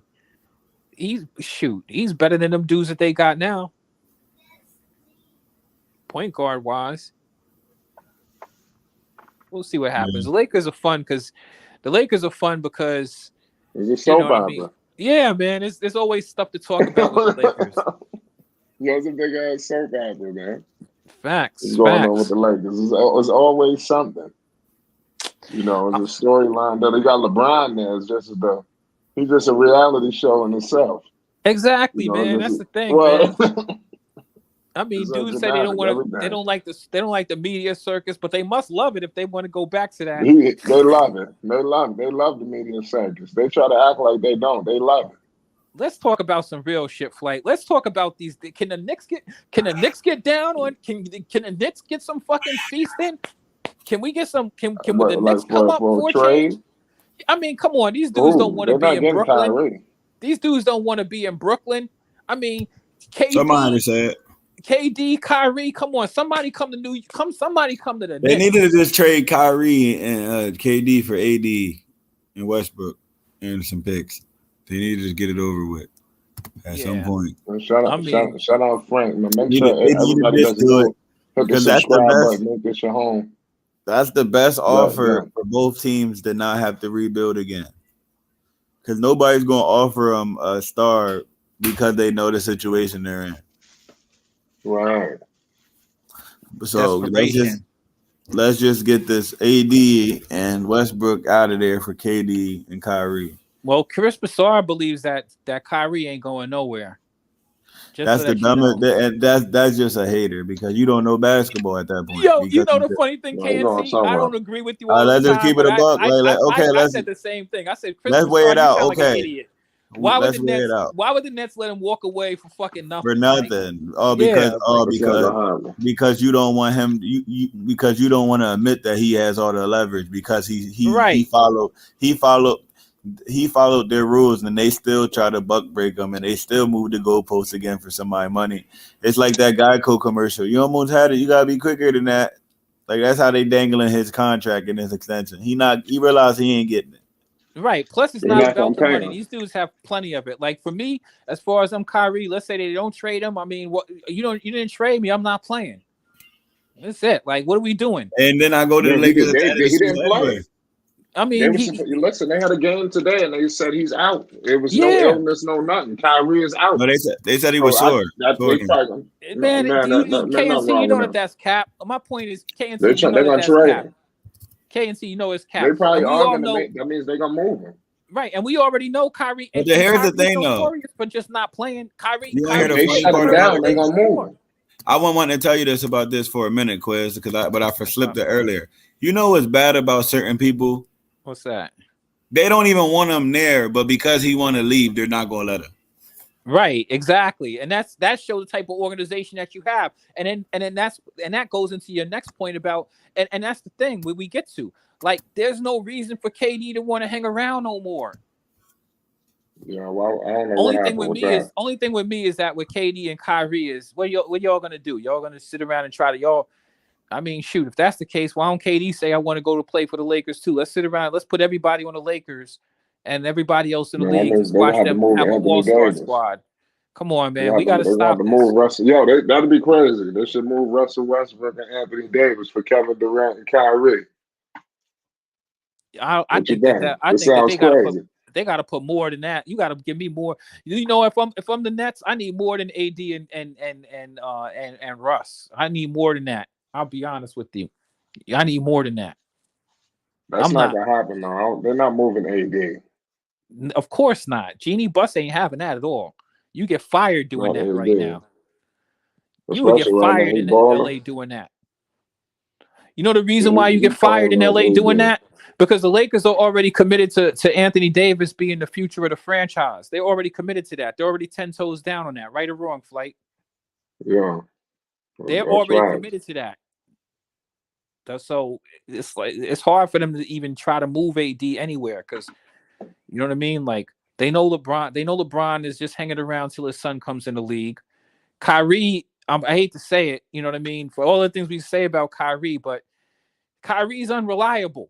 let's just call it what it is. He's been in Brooklyn 4 years. You know how many games this dude has played? Go do the numbers and go How take a many? look. You know some of the reasons Kyrie didn't play games. Remember before they had James Harden? Remember Kyrie's the king of taking personal days. Just because you just pick up and take a personal day. So I think the Nets got to get rid of him just for the fact that Kyrie don't care about money. I mean, you can find him if Kyrie don't want to play. He ain't playing. CWE. No, I agree with that. And I don't see the reason why he would. He let them know he's not happy there. And, you know, and I don't feel any sympathy for Kevin Durant at all. I'm sorry for people who feel like Kevin Durant got snake bitten. No, I don't feel any sympathy for Kevin Durant. Kevin Durant knows who he's playing with, and Kevin Durant done snake bitten people himself. Shoot, what you talking about? You think that KD didn't snake bite Russell Westbrook when he was on OKC and he just picked up in the offseason after when they got beat by the Warriors when Draymond Green came out with those cupcake T-shirts and he decided to join them and he didn't tell Russ nothing. I ain't even speak to him. You talk about snake biting, that's karma. You know what you're dealing with. Right, I agree with that. I don't feel any sympathy for KD at all. KD created his own situation. You wanted to play with Kyrie, and That's you know right. Kyrie is a very fickle person. I'm not going to act like Kyrie hasn't been on his best behavior lately, but let's not forget that we're talking about Kyrie here. We are talking about a dude who, and I love Kyrie, but you know, Kyrie got his own mind. You know what I mean? Like KNT said, Kyrie's gonna do what he wants to do when he wants to do it. He's gonna move at his own beat. You know what I mean? Whatever that is. So, but that's the thing, though. They could have just accepted him for who he is. Yeah, they played themselves with that whole. I think that they handled that whole situation with his tweet. I think they handled that terribly. I thought they handled his offering him an extension terribly. I thought that handled Kevin Durant terribly. And now who the Nets gonna have? They're not gonna have nobody. Was this all about money? No, it's about respect at this point. No, because because some people ask me today, like my personal life, casual basketball fans, they're like, yo, they was just talking about Kyrie Irving on the radio. What the hell is going on with the whole Kyrie situation? I said, listen, and sum it up to a non-basketball watcher. I just told them it's all about money. You know, just make it to a big conclusion. You know, that's what I said. It's about money, but it's not. Go ahead. You tell me what you think. Nah, because I was explaining to him. It's more about respect. Because first you put the bad taste in my mouth with the anti-Semitic stuff, and then you got then they dropped the list of stuff that he has to do to come back. Then he does like I said, he does everything right, and that's what you asked him to do, and you'll give him his money. Then he gets All-Star and everything. When it's time for him to get his money, he asks you about it, and now y'all add a stipulation in the contract in his offer that he has to win a championship for him to get the bread that he deserves. You're just disrespecting him, playing him like a fool, and he's not going to sit there and just watch you keep dangling stuff above him. No, you get to a certain point where you know somebody's not going to give you something. You know, I had a conversation with my brother earlier, KNT, and we were talking about Kyrie's situation, and I said, you know, I think that there's a lot of people who are getting what they deserve, and I put a lot of the blame on Tsai. Now my brother was like, well, how are you going to blame Joe Tsai? And I said, well, Joe Tsai put himself into the conversation because he was like, well, what about the GM that KD wanted to move? I said, yeah, the GM, I would talk about him. But here's the thing. Joe Tsai, he put himself in the conversation the second that he put that damn tweet out. And it was him himself. It wasn't the GM. It was him himself who kept Kyrie out. He was the one who, right, Canty? It was Joe Tsai, the owner of the Nets, who was the one who said, Kyrie, you got to do these 5 points. And then even after Kyrie met with him and Joe Tsai said, I met with Kyrie and his family and I'm convinced that he's not anti-Semitic, after already meeting with the commissioner and after Kyrie already put on the record from the beginning, from day one, Kyrie said, I am not opposed to any marginalized people. He never said, I hate Jews and all of that stuff that they tried to put into his mouth. They're just salty because he shared a DVD. Because one part of the DVD says something that they don't agree with. They didn't even watch the DVD. Let's stop acting like these people. Let's keep it a buck here. I thought they was moving forward. You know, it seemed like the Nets was winning. I mean, this is shocking because this is like a relationship, right? And Joe Tsai is the bad girlfriend. Exactly. Like they was turning the page. And that's how it looked. Like it looked like everything's going good, right? Y'all finally stopped doing crazy stuff to each other, right? And then y'all got your life, y'all about to get married, and then he or she cheat again. That's how Kyrie Irving feel like right now. I thought I was over with this shenanigans and y'all trying to play me like a fool. And now y'all about to do it again every time it go bad for y'all. I'm the scapegoat. What do you think the contract talk stalled? Because trust me, something happened. No, I told you what happened. But I agree with you, Flake. I think it's deeper than even any of us know. Because it's not only that. Think about if you have a toxic relationship with a female and y'all living in the same house. Y'all see each other regularly. You know what I'm trying to say? So it's one, you didn't offer me you disrespected me as a person, and I let that slide to come back because I wanted to focus on playing basketball. So I tried to be there for my brother KD. You disrespected me. I tried to let it slide, but now you really not trying to do anything. The trade deadline is coming up. You haven't come to any terms that I agree with, and it ain't no telling. Like I think me and Flight probably I feel the same way as you, Flight. There's something else that might have happened there that me and you don't even. Yeah, that's what I'm telling you. What happened? That's what I was telling you. What happened? They tied the contract to them winning the championship. That's the new disrespect. Yeah. Well, that was it. Like so what you're saying is okay. If I told you right, you gotta play all 82 games. Your contract you gotta play your game, not all 82 games, whatever. You gonna get the money that you got, but only if we win a championship. But hold on, KNT, was this something new that they just popped on? Yeah, this just popped up. So after all of the 5 points, and remember KNT. When he completed this just happened within the last 24 hours. Wow. There's a tweet that no, it didn't happen. It came out it came out the reports came out that we already knew that it was contractual situation, but then it just came out within the last 24 hours that the reason he's not rocking with him no more is he don't even want to do a deal after he's seen that contract pretty much. Right. Yeah, I saw that. When the black and white Yeah, exactly. The black and white was disrespectful, pretty much. That's the only way people just cut ties with you. That's the best way. That's why I love contracts. Somebody can be so good, so nice to you, but when you read the black and white, you see how evil it is. You don't even want to deal with them. It's not about money no more. You just have you really would. If I would have signed that, you really would have owned me. Yeah. Plus, the thing is, and that's one of the things where no matter what happens with Kyrie, and no matter how people want to bash him, I respect the brother Kyrie, and I love my brother Kyrie. I might not agree with everything you say, KNC, and I don't think that Kyrie is the greatest player on the planet, but I still think he's a great player. He's one of them. And I still think that, and I still think that I also still think that, you know what I mean? Like he's a solid brother, and there's nothing he's doing outside of his rights. And I want to tell you this. Okay. He's been right most of the time in the middle of all these shenanigans. Let's go all the way back. I don't want to get too far. You seen what happened with the shot. We're not going to use the exact words.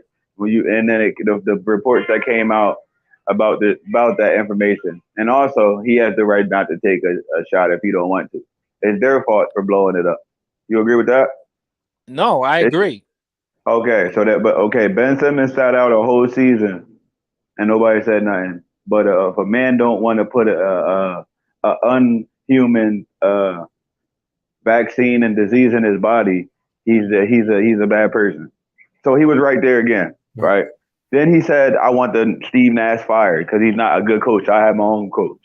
Okay, they didn't want to listen, but it's because they got to that red zone where when you become a bad management, like when it's a good management, but you got a good mindset. When you become agenda over production, it became the hate of Kyrie over the success of the team. I'll let Kevin Durant go. I'm willing to let Kevin Durant go if just not to let Kyrie win. The pride, right? And now let's go to Steve Nash, right? He said, let's get rid of Steve Nash. And when they got rid of him, they started winning immediately. And Jack Vaughn, in my opinion, and has been, if you've heard me speak at all, Jack Vaughn is a candidate for Coach of the Year to this point. I think he is Coach of the Year. Okay, so let's go. I agree with you. I think that's okay. But let's keep going. Was he right there that Steve Nash needed to go? Mm-hmm. But okay, he said. Okay, now look. He said the management and the owners, man, he don't agree with them. He don't like them. And now we see why. He been right the whole time. People just wasn't. He's right about something else. Listen, he's right about something else. There's nothing wrong with Kyrie Irving being. He never said that he was. He never said anything. You already said that already. But there's nothing wrong. There's nothing wrong with a black man being pro-black and talking about, you know what I mean, ancestry or whatever, and encouraging black people to be in tune with their own with their own, you know, our own issues. There's nothing wrong with that. So let's stop. They need to stop vilifying him. I think there's other evil parts of this whole equation also. I think that Stephen A. Smith, I'm tired of him. I'm going to be completely honest with you. I'm completely tired and done with Stephen A. Smith. You know what? And that's the thing, because that's why I keep on telling you to check out that interview with Charles Barkley. He's entertaining, so we got to get out of that. Charles Barkley said something very interesting. He was talking about Skip Bayless, but it's the same thing with both of them. He said that these guys are supposed to be up there doing a job, but see, where they cross the line is where they make it personal. There's only but so many things you can say negative about a person unless it's something personal with you. You know what I mean? You have a personal vendetta against these people, and you're trying to make us feel some sort of way about these people. You guys are trying to make us. You guys create this narrative that Kyrie Irving is a terrible, terrible person because he doesn't want to take a shot. No, you didn't like him before that, and you just used that opportunity to go and harp on it. Go ahead. No, it's because hold me down with the guideline rules.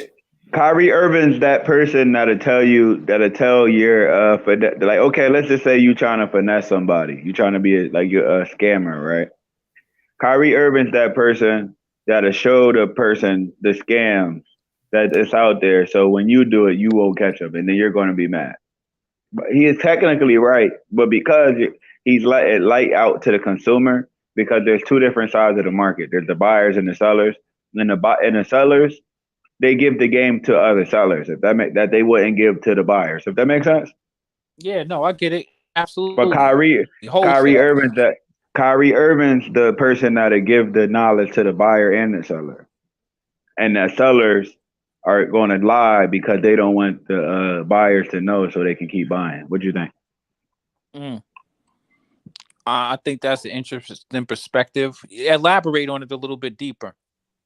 Okay, so we are podcasters, right? Mm-hmm. And then our audience are the consumers, right? So we're the sellers, right? Okay. And then people who listen to our audience are the buyers. So me and you will give each other production advice, like say when we make a show, right? Because they're just watching the show. You're going to give me advice on how to create it that you'll give it that you wouldn't ever tell the person who's watching the show, right? Because you don't want them to know the secret, right? Right.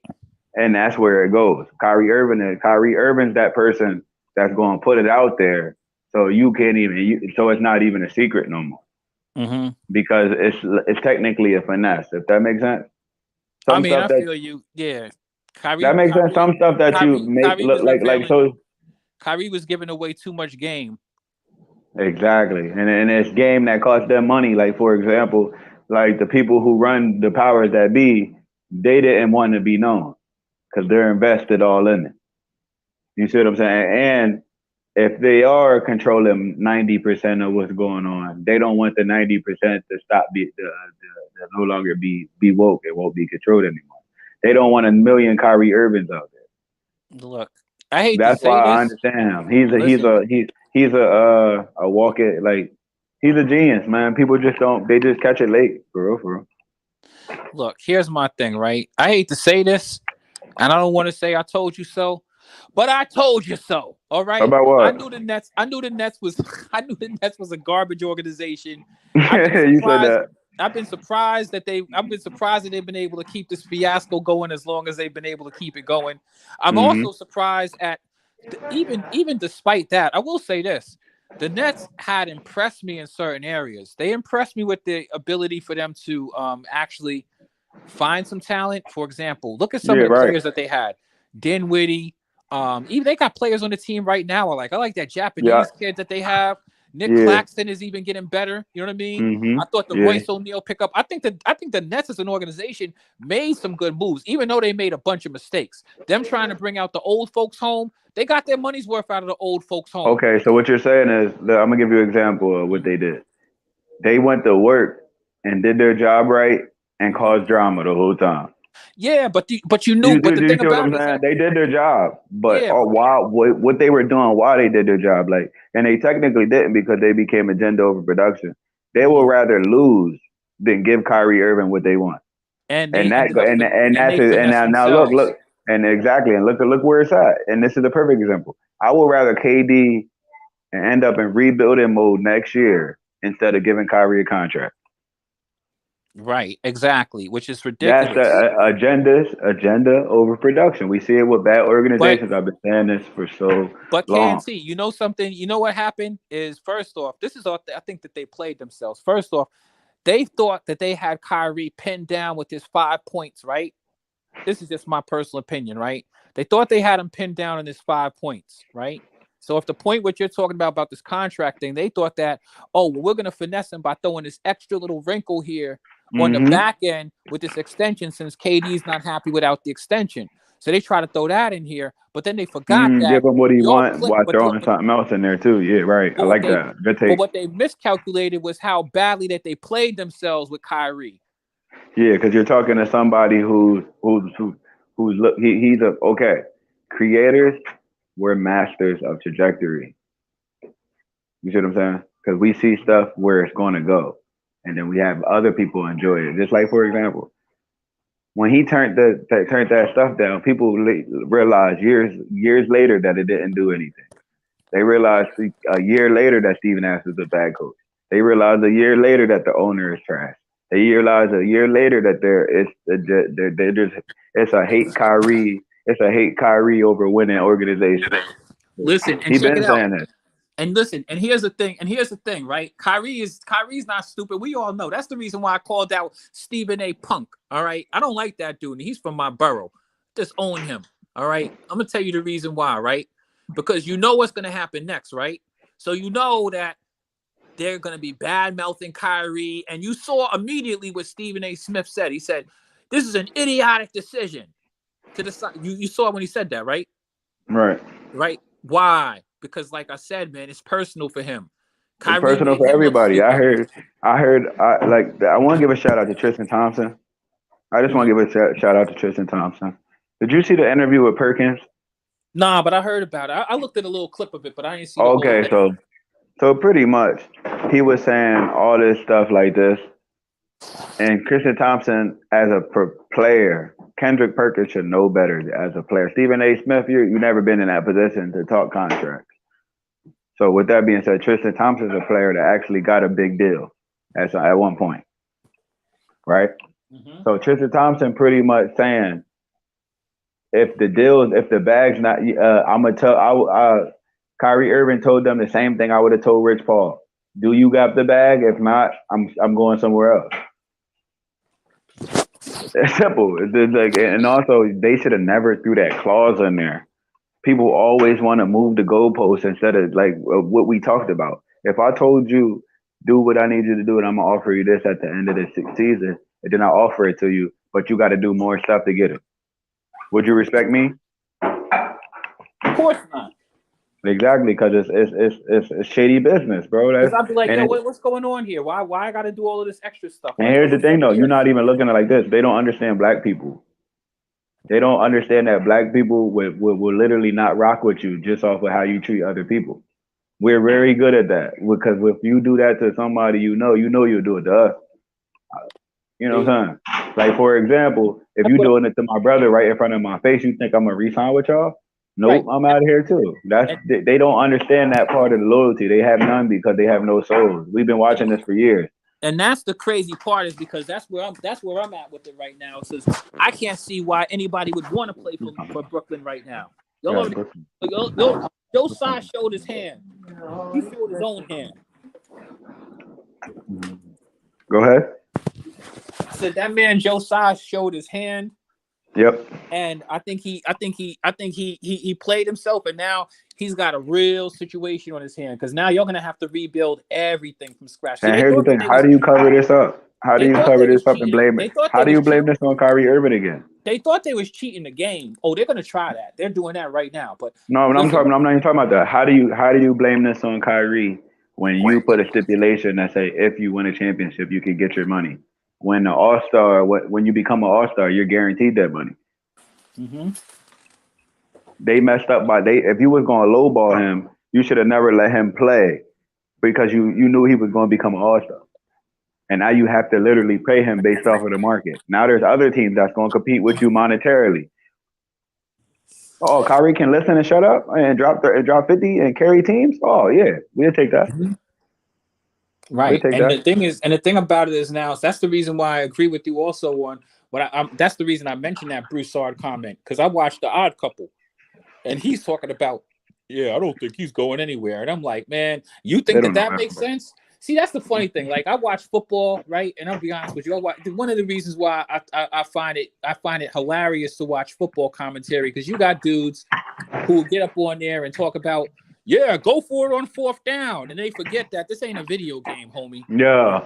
You're going to lose doing that in the video game, too. And that's the crazy part. Yeah, that is true. In the video game, don't nobody punt on 4th down. Listen, all you going to do by trying to control somebody is make yourself matter. You got to learn that in life. Mm-hmm.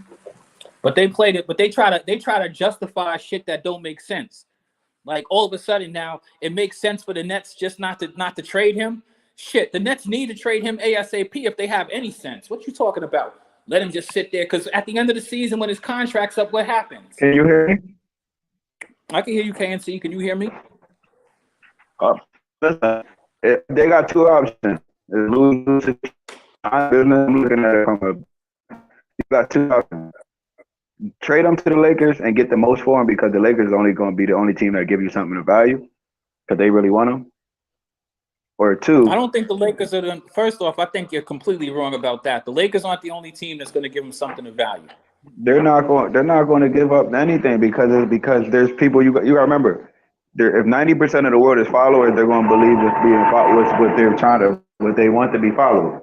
You're talking about the narrative that Kyrie Irving is disruptive and stuff like that. Yeah, exactly. So 90% so that X's out 25 of the teams. You see what I'm saying? Yeah, but at the end of the day, though, this is business right now. So right now, I think that the Nets are going to have a lot of offers. I want you to remember something. KNC. First off, and we can agree to disagree on this. Other teams in the NBA ain't stupid. John Collins already expressed from the Atlanta Hawks. The Hawks already pretty much gave him a pass to go and walk off into the sunset to go with the Nets, which is a team he expressed that he wanted to go play for, right? I'm not sure if you know that information. Do you? KNC, you can hear me? Well, what did you say, Quiz? So what I'm saying is, one of the needs that the Nets have is a center, right? I'm not sure if you're aware of this, but John Collins from the Atlanta Hawks has already expressed that he desired to play for the Nets. And it seems like the Hawks are willing to let him go. They said, hey, go find somewhere you want to play and you could go there. So there are teams who are already interested in already communicating with the Nets. So I don't think that the Lakers are going to be the only team to offer him something of value. It's just a matter of Kyrie does also have the option, like KNT is alluding to, Monday, Tuesday, if KNT is right and he says, hey, you know what? I will, because Kyrie's contract ends. Somebody's going to have to give him a new contract. We both know that. So if you take him, you want the dude to be re-signing. Otherwise, what's the sense in picking him up, right, Flight? You know what I mean? So it's got to be a situation that he's going to actually want to play in. So that's the leverage that the Lakers have. But don't get it twisted. The Lakers are not going to be the only team to offer something of value for Kyrie. Now, I'm not going to say that, OKC is going to offer them Shai Gilgeous-Alexander for Kyrie. You know what I mean? In the light of the situation, the pressure that the Nets are in. But don't be naive to think that the Nets can't get some value for Kyrie from a multitude of teams, not just the Lakers. And I don't think the Lakers really. I don't think that the Nets particularly want Russ for Kyrie. To be honest with you, I don't care how much people say that. I don't think that people really want to have Russ around. And remember, Russ is the same situation. At the end of this year, his contract is up also. He's going to be a dude that you're going to have to either re-sign. And does Russ really want to play? And KD and Russ played together before, so I don't think that's going to be something that KD is going to want to, you know what I mean? Like, they got to think about how to secure KD, right? You follow what I'm saying, Flight? So they're in a tough situation right now. I think they've already lost KD though. Between me and you, I think it's already done. Sky says Kyrie doesn't push the needle. Yeah, he doesn't push the needle. I don't think he pushes the needle enough. But I think that there's just like we're talking about all of these narratives, Lakers have a heavy influence on the media. So that's the reason why I don't get caught up in the speculation about who's going to go to the Lakers and all of this stuff, because 9 times out of 10, that stuff don't even happen, right? Remember, if it was for that, the Lakers would have been done got Buddy Hield, right? Right. Most of that stuff with the Lakers just be a bunch of hype and people talking. So I'll believe it when I see it, but we'll see what happens with Kyrie. But honestly, I don't think that the Lakers are going to be able to offer the Nets the best deal in the Nets' interest. I think they'd be willing to match anything anybody offers out there, though.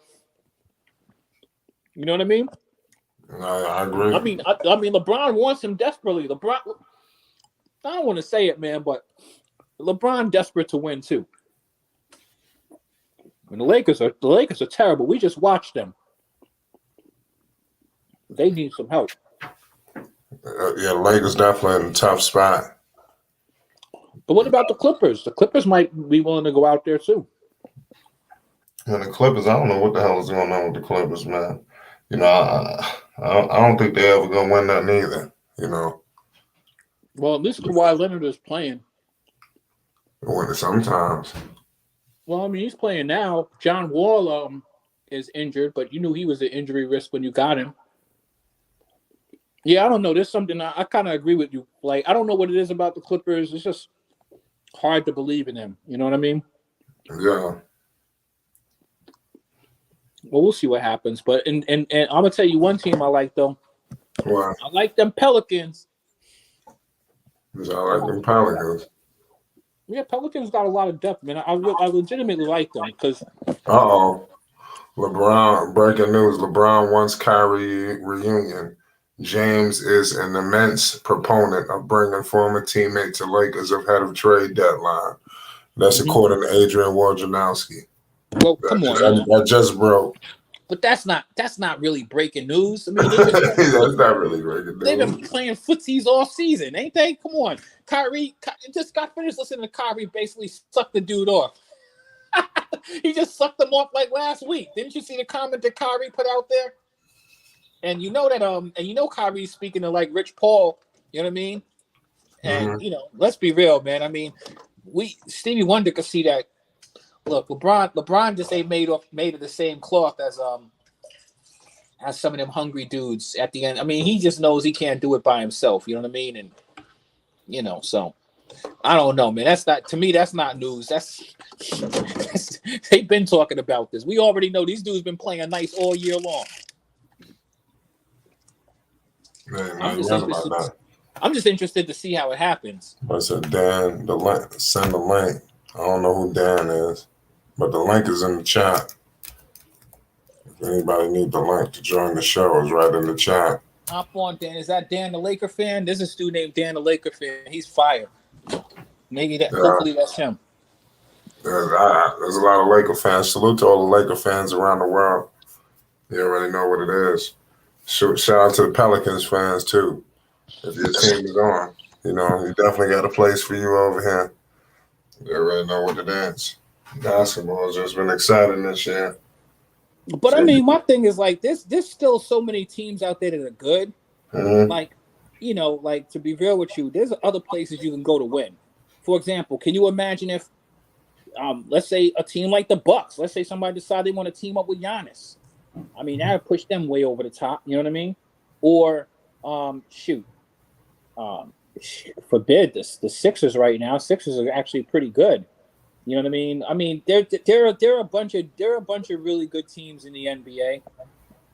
I hate to just talk about one or two teams, but the two biggest soap operas are definitely Brooklyn Nets and Los Angeles Lakers. Those two teams, it's like, remember back in the days when they used to have soap operas like Dallas? Yeah, hold on. I think we got the guy in here. His name is Dan Roach.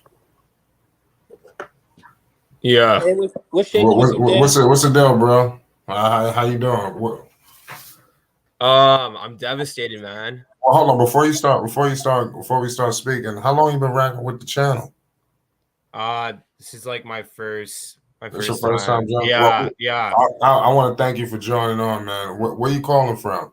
From San Diego. Shout out to San Diego. I definitely like to introduce myself to the new guys. Give them a warm welcome. Let's talk basketball. What's your thoughts, man? You say you're devastated. Speak to us. No, I was just disappointed overall with the outcome tonight. I mean, I feel like we had it in the bag, but obviously these mishaps keep on reoccurring.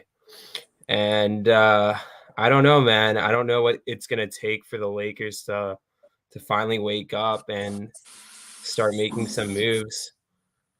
I mean, I know in the long run, what's not going to. Hold on, Scott. Let's give him a warm welcome. This is his first time on the channel.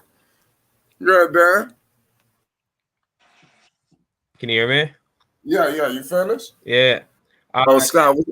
No, carry on. Hold on. Let Dan finish cooking for a second. This is gonna be a good one. Go ahead, Dan. I just have a question for you guys. Which point guard or which player do you think would be the best fit for Lakers for the rest of the season to make a playoff push other than Kyrie? If we don't acquire Kyrie, who else do you guys see? Nobody. Gelling with the Lakers. Nobody. Patrick Beverly. Nobody. He's on our roster, but I'm talking about for the trade deadline. You think Gary Trent, Terry Rozier? I mean, you see the Lakers playing footsies with Kyrie. They just finished getting rid of Kendrick Nunn. So you know what I mean, and Buddy Hield, he ain't a point guard. I don't think that they sound like they're trying to make moves for him. So other than Kyrie Irving, I don't think that there's anything. I don't think there's no reinforcements coming over the hill, Dan. You don't think Gary Trent Jr.? Gary Trent Jr. is only a point guard. I'm not necessarily saying just point guards, but maybe just players in general. I don't think the point guard is the missing piece. I think it's just a scorer. Dan, between me and you, when you say Gary Trent Jr., see, that would be a logical decision for the Lakers to go after a dude like him. Because my thing is, no matter who they bring, the Lakers are still a terrible shooting team. And that guy, Gary Trent Jr., can shoot. So I'm not a Laker fan per se, but I think that would make sense. But Kyrie's shaking things up, and you got the GM over there. You know what I mean? Now, I don't think that's gonna go down. I'm interested in seeing how it all works out when it's all said and done. But I agree with you. The Lakers need to do something. But the problem is that the Lakers got a bunch of bums over there. Like they got a bunch of dudes who are all right, but let's be real. Like the Lakers, I don't care who they have over there. The Lakers are LeBron and Anthony Davis, Dan. That's the Lakers. So no matter what they put around there, LeBron is still going to be LeBron. He's a ball-dominant dude. AD is still a dude that you're waiting to get big in the paint. He likes to shoot jump shots for whatever reason, to close out the games. They still don't run good plays at the end of the basketball game. Stevie Wonder could see that. They struggle with winning, and they play terrible defense, even with AD. Man, they don't have nothing to do with defense. They don't have It nothing has to do to do with with defense 100%. Are you joking? You can't Well, guard Brandon Ingram. You can't Man, you hear guard me? They Trey can't Murphy. guard anybody. They can't Y'all- guard. They can't guard. What's his name? Gary Bird from the Rockets. They can't. Garrison Matthews. Y'all hear me? Yeah, they can't guard him. I mean, shoot, who Y'all can can they hear guard? me? We can Yeah, hear we can you, hear Sky. you. We can hear you, Oh Sky. man, them people trash, man. It's official, man. Them people trash, man. Dan, I don't know what you waiting on, but you gonna be waiting, bro. Them people is sad. Y'all done had every point guard in the league, and y'all still crying for every point guard. Y'all done had every player in the league. Y'all still losing. Y'all went to the free throw line more than we went to the free throw line. Well, Right. double of what we went to, and y'all lost. Man, them people sad, man. The Lakers definitely in a rough ride. Dan, that's your squad, right? The Lakers? 100%. Ride or die. It's a ride or die. Okay. Dan's looking for some help here, guys. He's looking Yeah, for you sound like you've been through. He's looking for the Band-Aid to fix these dudes. Like, Dan, don't you get tired of looking for the Band-Aid to fix these dudes? Like, y'all been looking for a Band-Aid for ain't y'all had enough Band-Aids over there already? Do you think I want to go back to those days where we were rebuilding? We had great players on our team. When we had Julius Randle, Lonzo Ball. It's not coming. How it's coming? Clarkson. We got all this. It's gonna be like that all over again. Lakers are gonna try to acquire a huge superstar once they rebuild after. They don't got no draft. Dan, I'm asking a question, Dan. I'm talking about the future. I'm talking about 2025, 2026. They don't have nothing, man. Y'all don't have no draft pick, and y'all money tied up. What are you talking about? We do have a draft. We do have draft picks. Man, y'all got 27, 28? We got 27, 28, 29. We have 24 or 25. Man, you know what year we in? Man, you know what year we in? We got 2023. It's just a swap. Man, y'all don't have no 2023, man. We got that, man. I don't know about the man. I'm a Pelicans fan, man. I'm telling you, we got that is true. That is true. They got the pick swap. Y'all gonna get the Pelicans pick. Because you know they're taking y'all's. Y'all, if y'all get the pick, but it's a swap. If y'all get no, we get the option to swap. If we want it this year, we could take it. If we want it next year, we could take it. That's the swap. True. That's not true. It's either this year or I have to double check that. For 2024 or 2025, you guys get to select either pick. That's what I'm trying to tell you.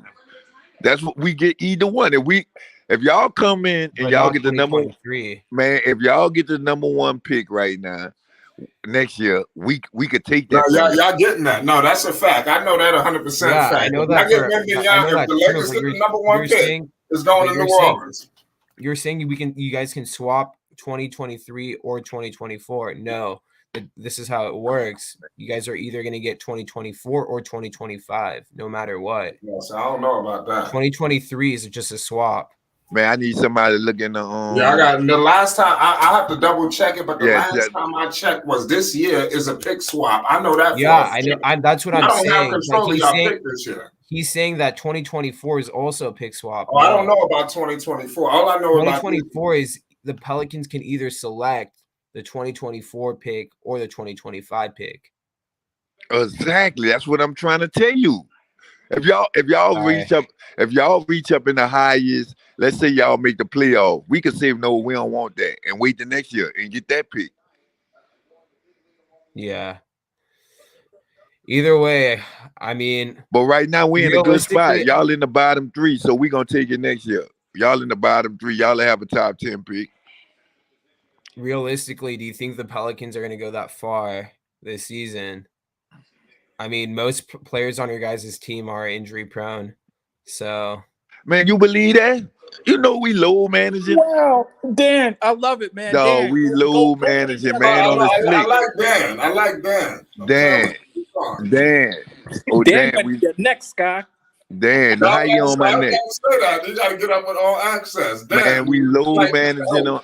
Look, we low managing on the slick, man. Y'all don't even see that.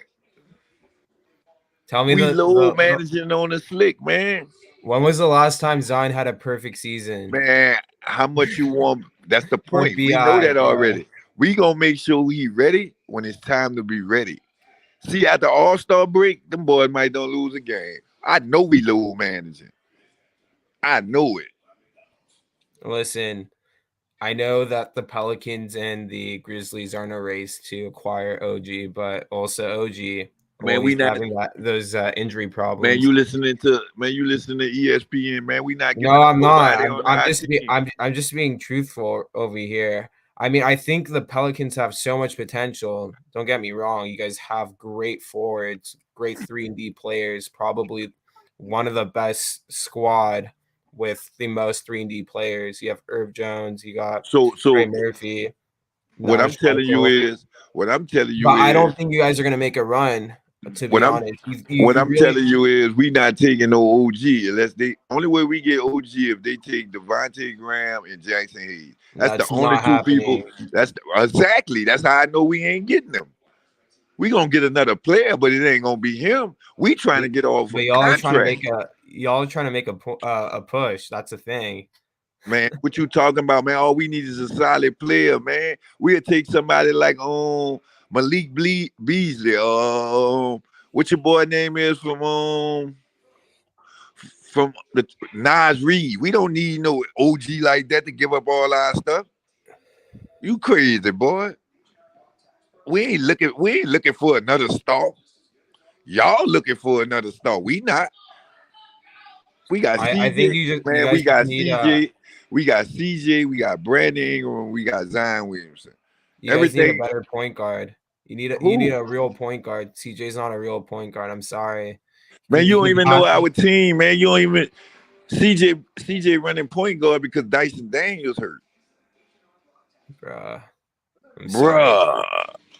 what? Daniels is trash. Man, we don't need Dyson Daniels to score, man. We just need him for what we got him for. Defense and to distribute the ball. No, you guys need another point guard. Man, the dude's 6'8", man. We use the dude for tall guards. All our guards small except for him. All our guards. Devontae Graham small. Jose Alvarado small. Who else? Kyrie, he's small. So we need length. So that's how Kyrie, I know. You mean Kira? Yeah, Lewis, he's small. So when we trade and we do get another guard, we not looking for no guard that's gonna come out there and give us 20. We got enough points. That's what I'm saying. You need a facilitator. You need someone that can lob it up to Zion. That's exactly you have CJ. He's a scoring guard. I'm sorry, he's not a passer. He's not a pass first guard whatsoever. You guys need to figure that problem out ASAP. How we don't have no problems. Every game, even really, you guys have no problem. Then why are you 27-27? We 27-27. If you look at our record, dog, most of our game was lost with. You guys lost 10 in a row. Exactly. That's what I'm saying. Because you guys look who played. Look who played them 10 in a row though. Look who played. Like literally, when you look at y'all team, right? Like literally, like y'all got supposed to be the all-time great, and y'all look where y'all at. We like one game away from being right back where we was. I don't know about that. Man, you better look and see. We'll be right back and forth. I'm looking right now. Who did you guys lose to in the last 10 games? Look who played in them last 10 games, too. We've been playing our second string and our third string. All right, you guys lost to the Wizards, trash. The Magic, trash. And that's it. That's the only trash team. You guys lost to the Heat. Okay, that's the only trash two teams we lost in that 10-game slide. Without Look and see. Everything else playoff team. I already know the two teams. You guys lost against the Mavericks without Luka, so We lost against the Mavericks without Luka. That was last night, and we also beat the Mavericks with Luka. What's the difference? What's the difference? I mean, you guys still lost. I know, and y'all they lost too. What's the difference? There's no difference. That's what I'm trying to tell y'all. Lost to damn near everybody. Then y'all be crying about fouls.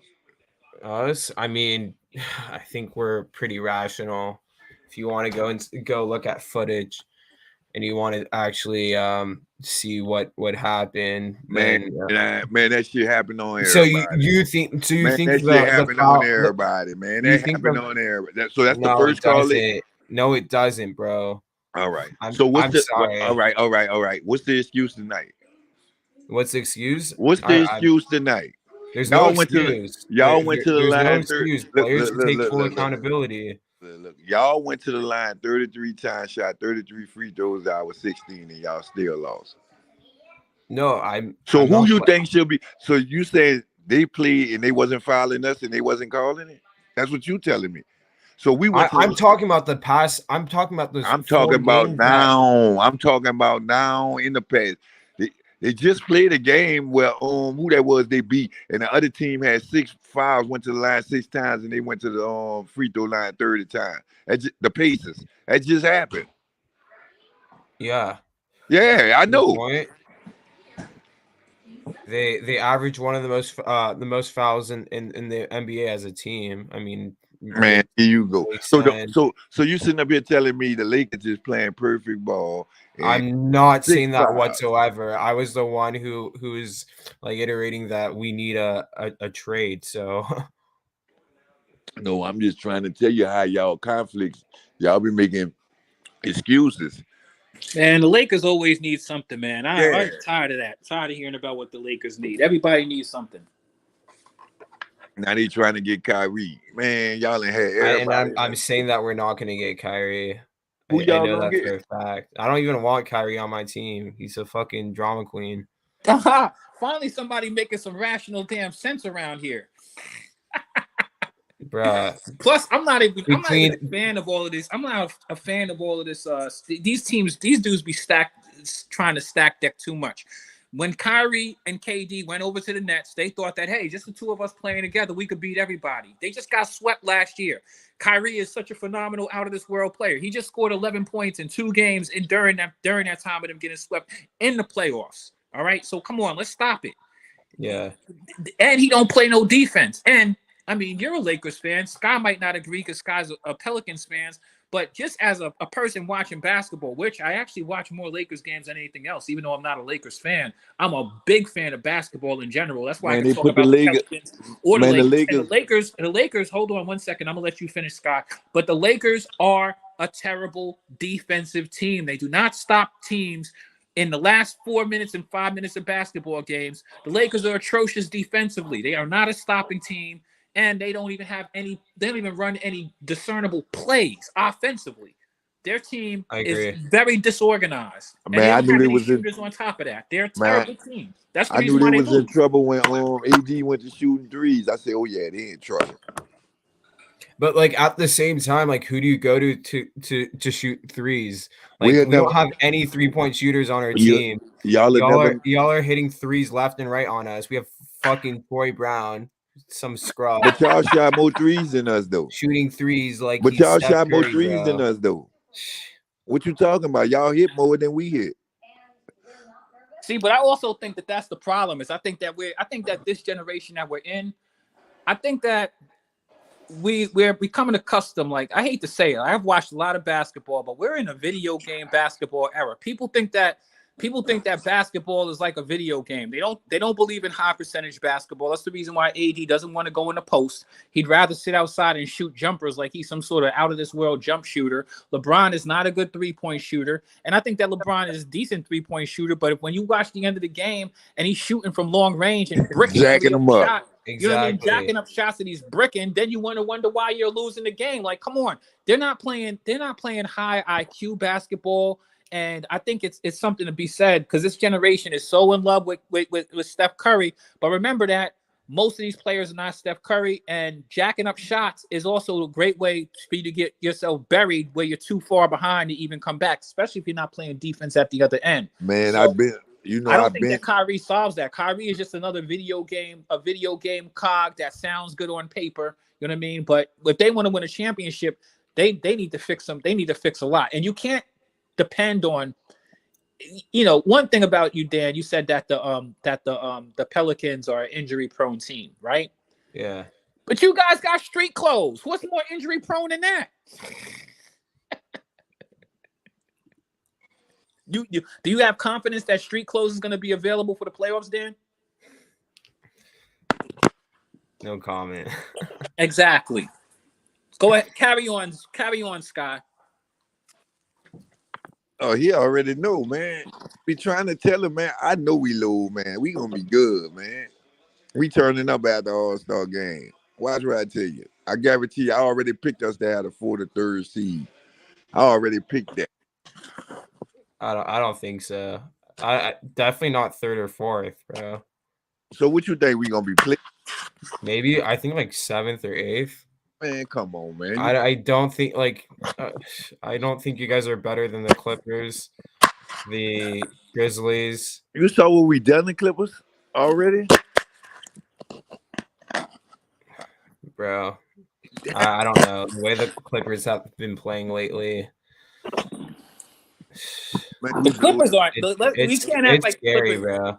I mean, you think you're really better than the Nuggets, the Grizzlies? They're definitely not better than the Nuggets. We beat the Nuggets too, but the Nuggets beat us. You guys us. lost against the Nuggets. No, we beat them. You guys just lost against the Nuggets. We beat them one time too, bro. With Zion.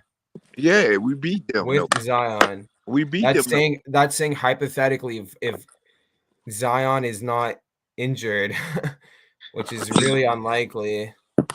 But Dan, Zion isn't going to be injured the whole year. Like the whole. I'm not saying that, but I think there's a high chance that he might re-injure himself. He's just injury prone. He's just an injury prone player. Like you can't deny that. I'm sorry. Well, I mean, I wish I could disagree with you, Dan. I really wish I could. And I love Zion, but y'all really think that dude can't come back right now? Y'all really think he that hurt?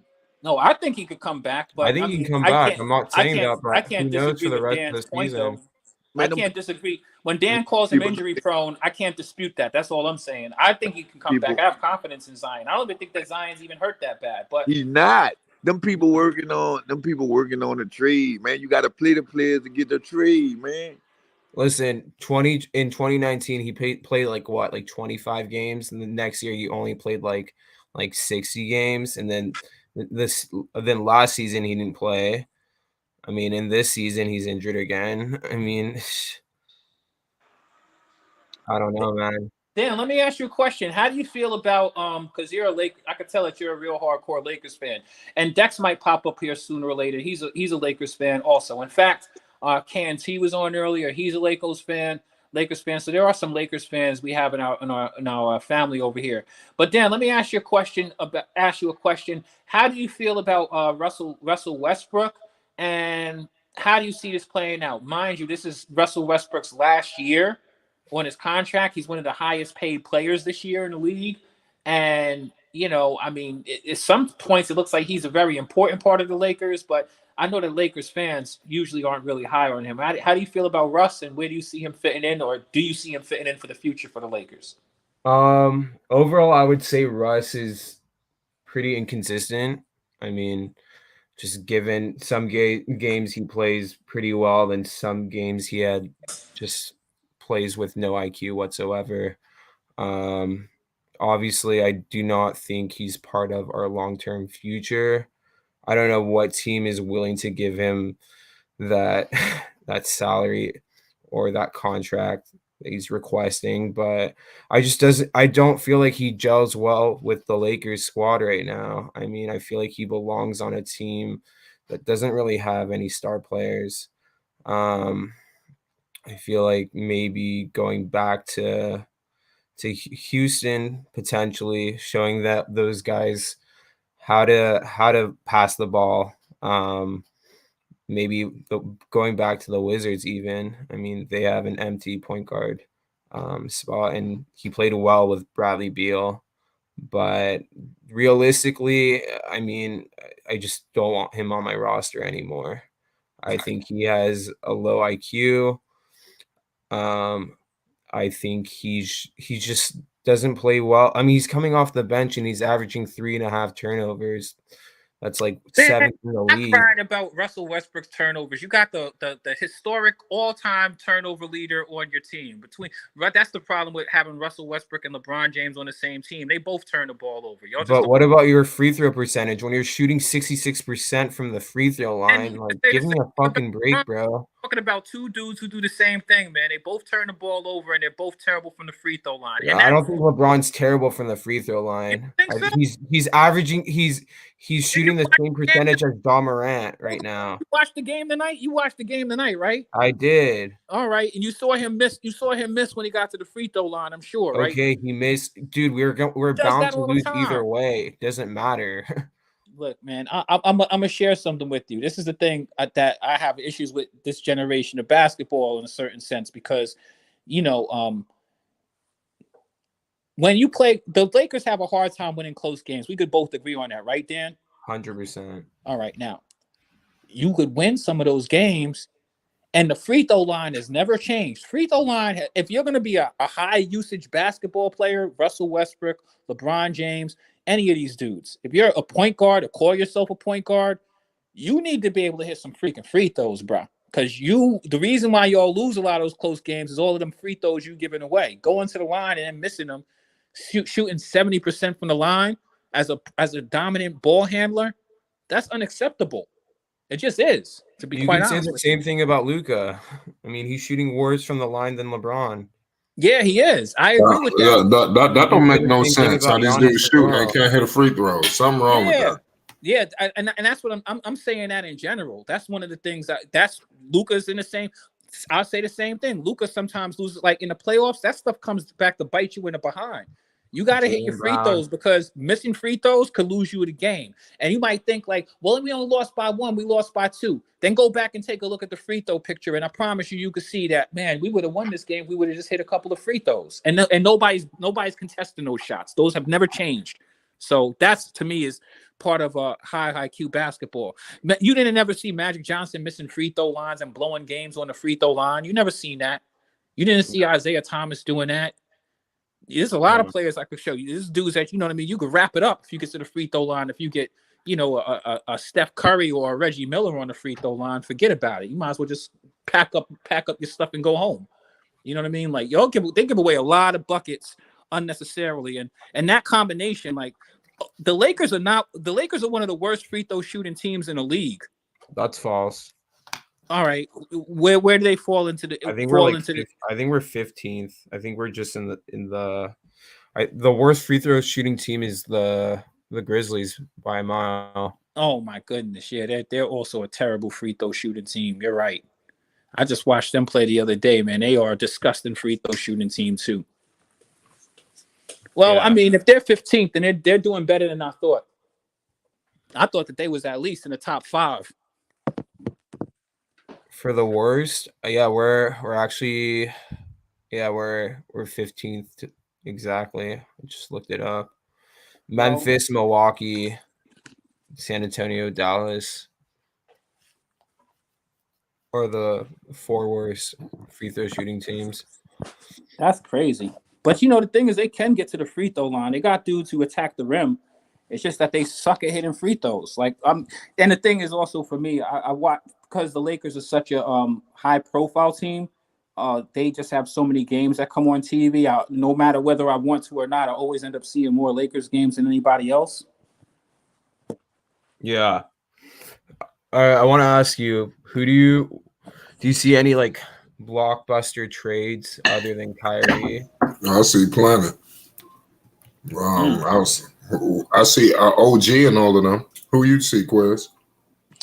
I'm not really the great trade speculator because there's so many times that you have reports that this and it don't even happen.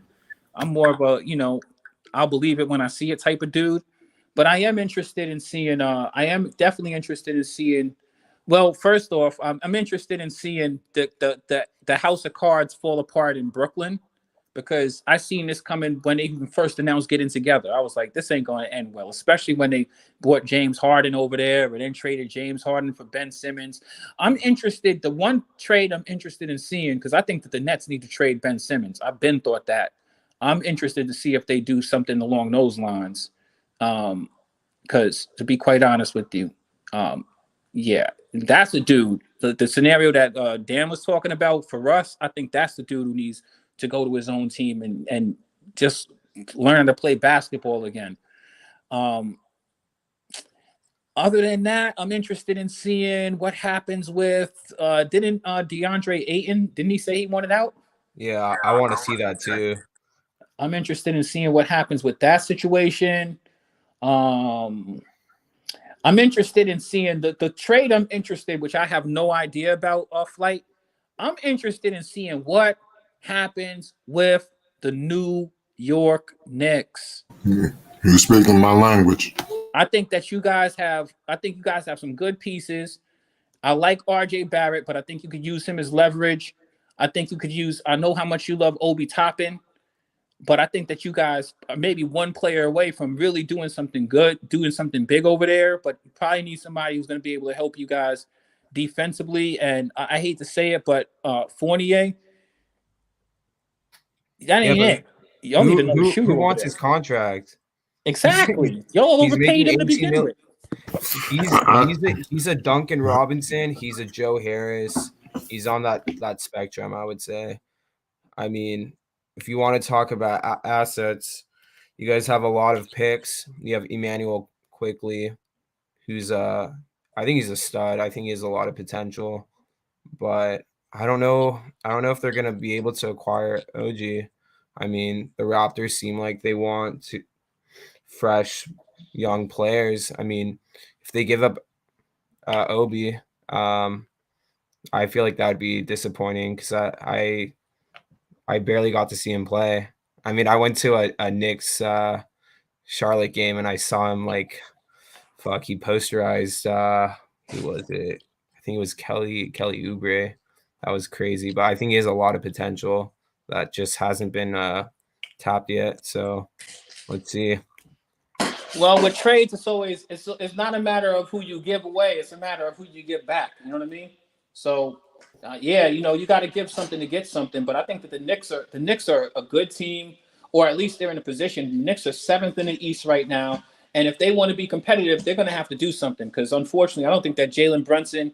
I mean, and as much as the Knicks talk about getting rid of Julius Randle, I mean, Julius Randle right now is playing sensational.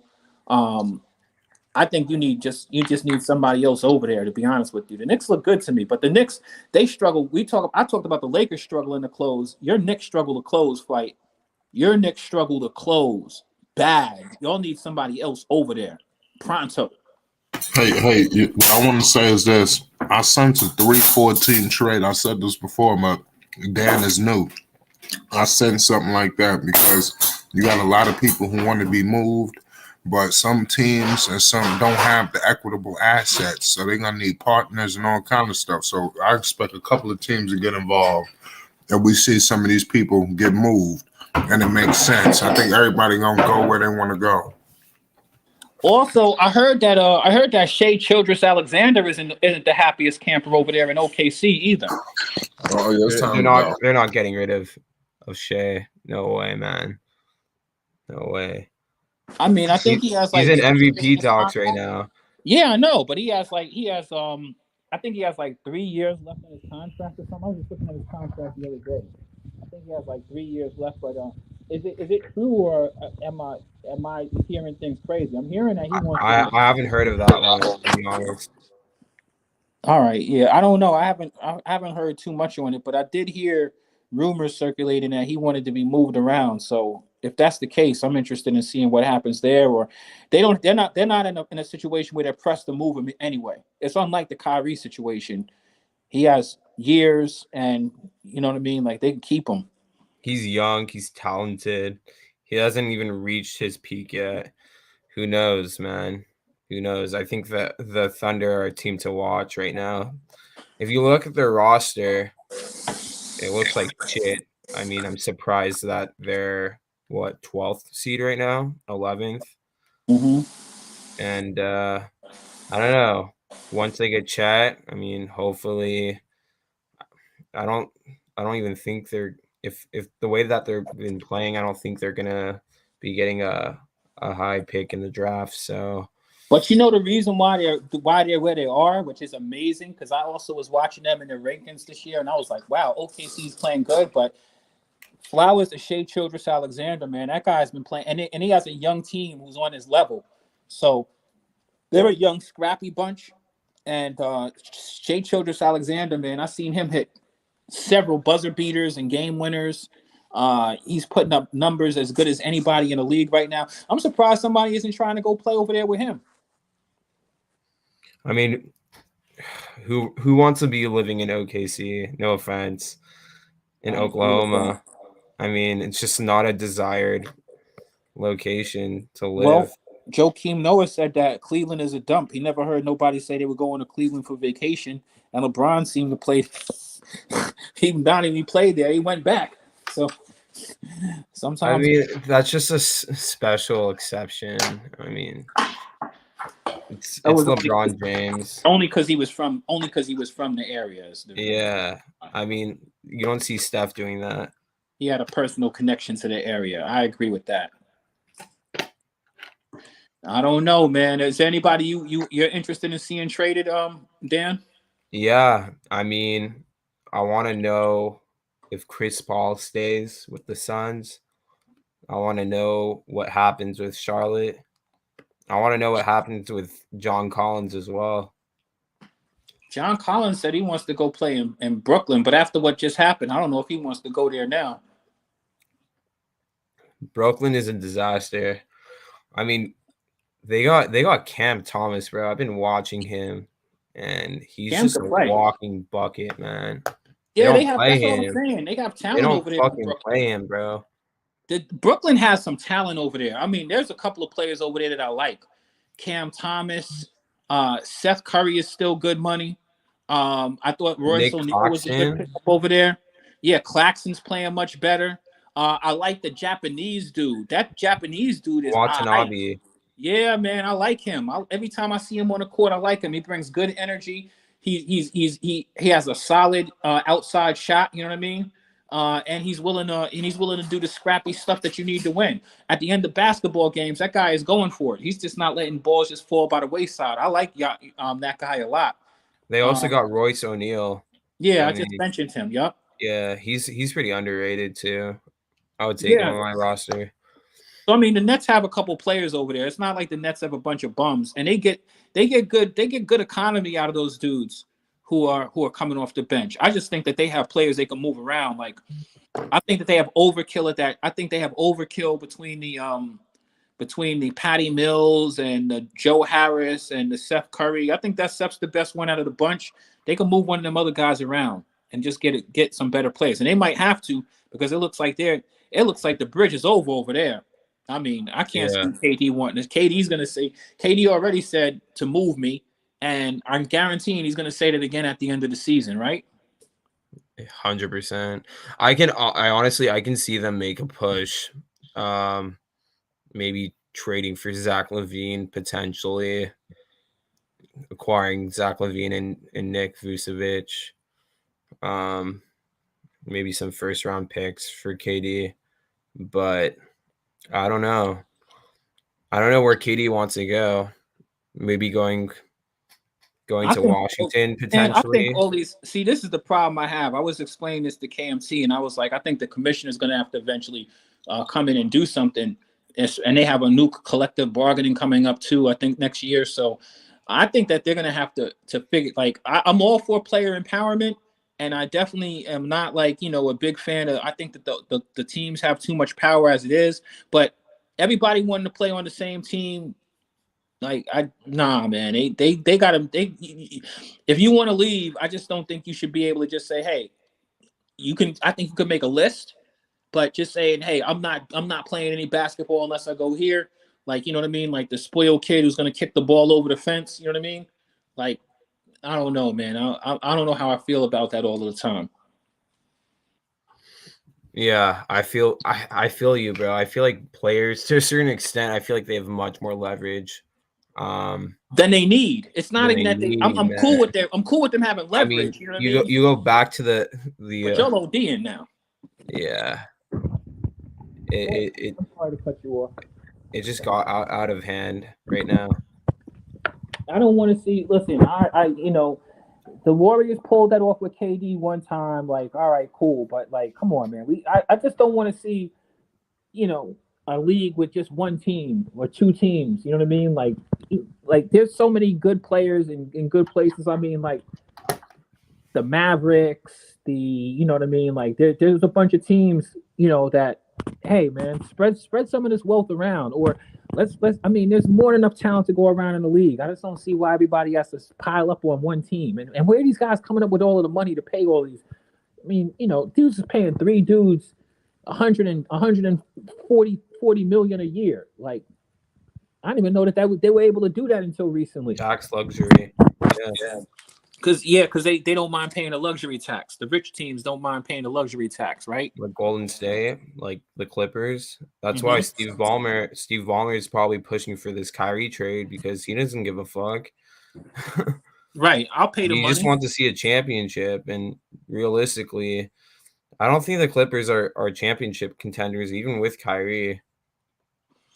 Yeah, and these dudes be cheating, man. These dudes, I'm just tired of seeing the cheat code stuff. Like, for example, right? Like when they say KD's the greatest player on the planet, or we start talking about the LeBron accolades and stuff like that. Like, I'm cool with these guys winning and stuff like that, but I think y'all try to put a little bit too much sauce on dudes who ran other places to go. You know what I mean? Like y'all knew y'all needed to go somewhere. Like, I mean, and I'm not trying to say Giannis is the greatest player on the planet, but you know what I mean? Like, we've seen teams. He's the GOAT right now. Sorry.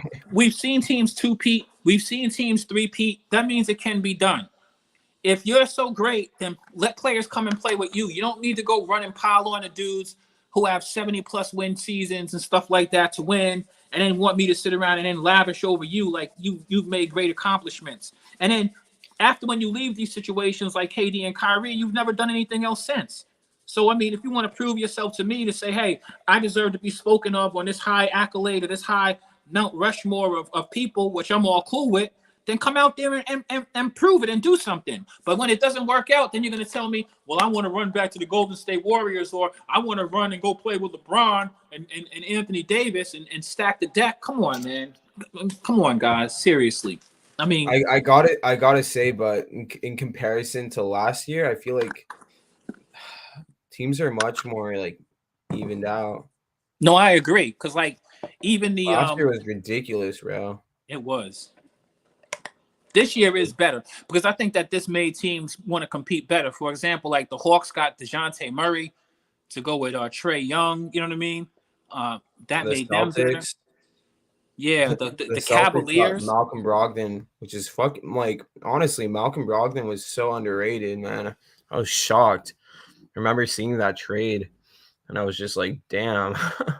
Yeah, you guys got Malcolm for nothing. Yeah, and even like, the Cavs. The Cavs, even the Sixers, bro. Right.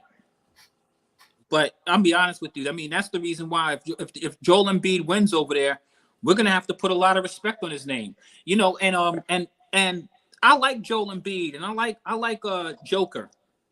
You don't hear those dudes. I love Jokic, bro. Jokic is probably even as a Laker fan, he's my favorite player in the league. He's so fucking humble, bro. It's ridiculous. Right.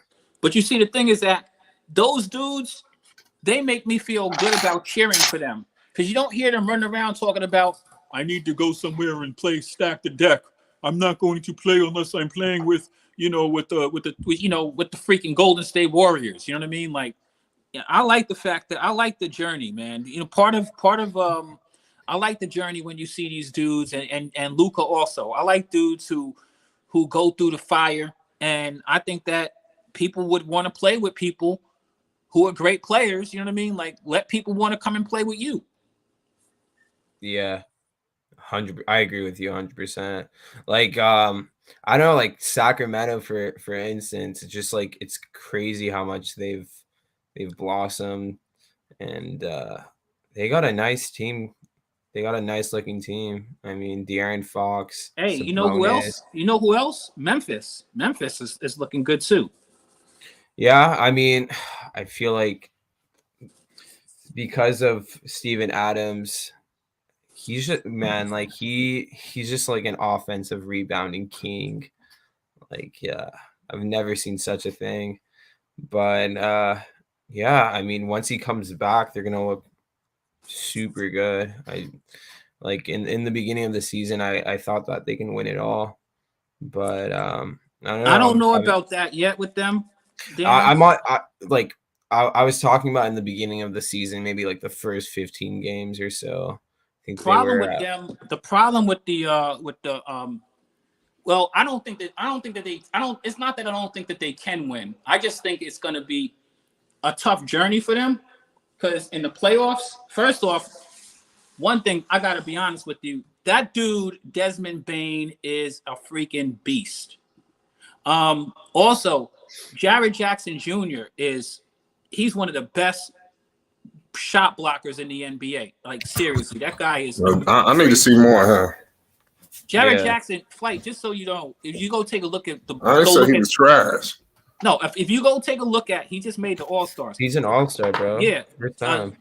Flight, I want you to go take a look at his last few games. I want you to go take a look at the blocks. This dude is getting 4, 5, 6 blocks a night. Right. I mean, I'm talking about a night. Jared Jackson. So you think it was well deserved? He was an All-Star. Listen, and I did take a side eye when I saw that. I said, "What the?" Listen, and not only that, I mean, Jared Jackson isn't like dropping 30 points a night or whatever. So I mean, if you want like gaudy scoring, like maybe he's not your dude every night, but he's dropping a good 18. He's their backbone. Yeah, and he's hitting threes with that nasty push shot of his. That thing be going in. So yeah, Jared Jack, and he grabs. He can definitely shoot the three. I know that for a fact. Only thing with Jared, the thing with Jared Jackson is he's not the most prolific rebounder, right? But he gets you some decent rebounds, right, Dan?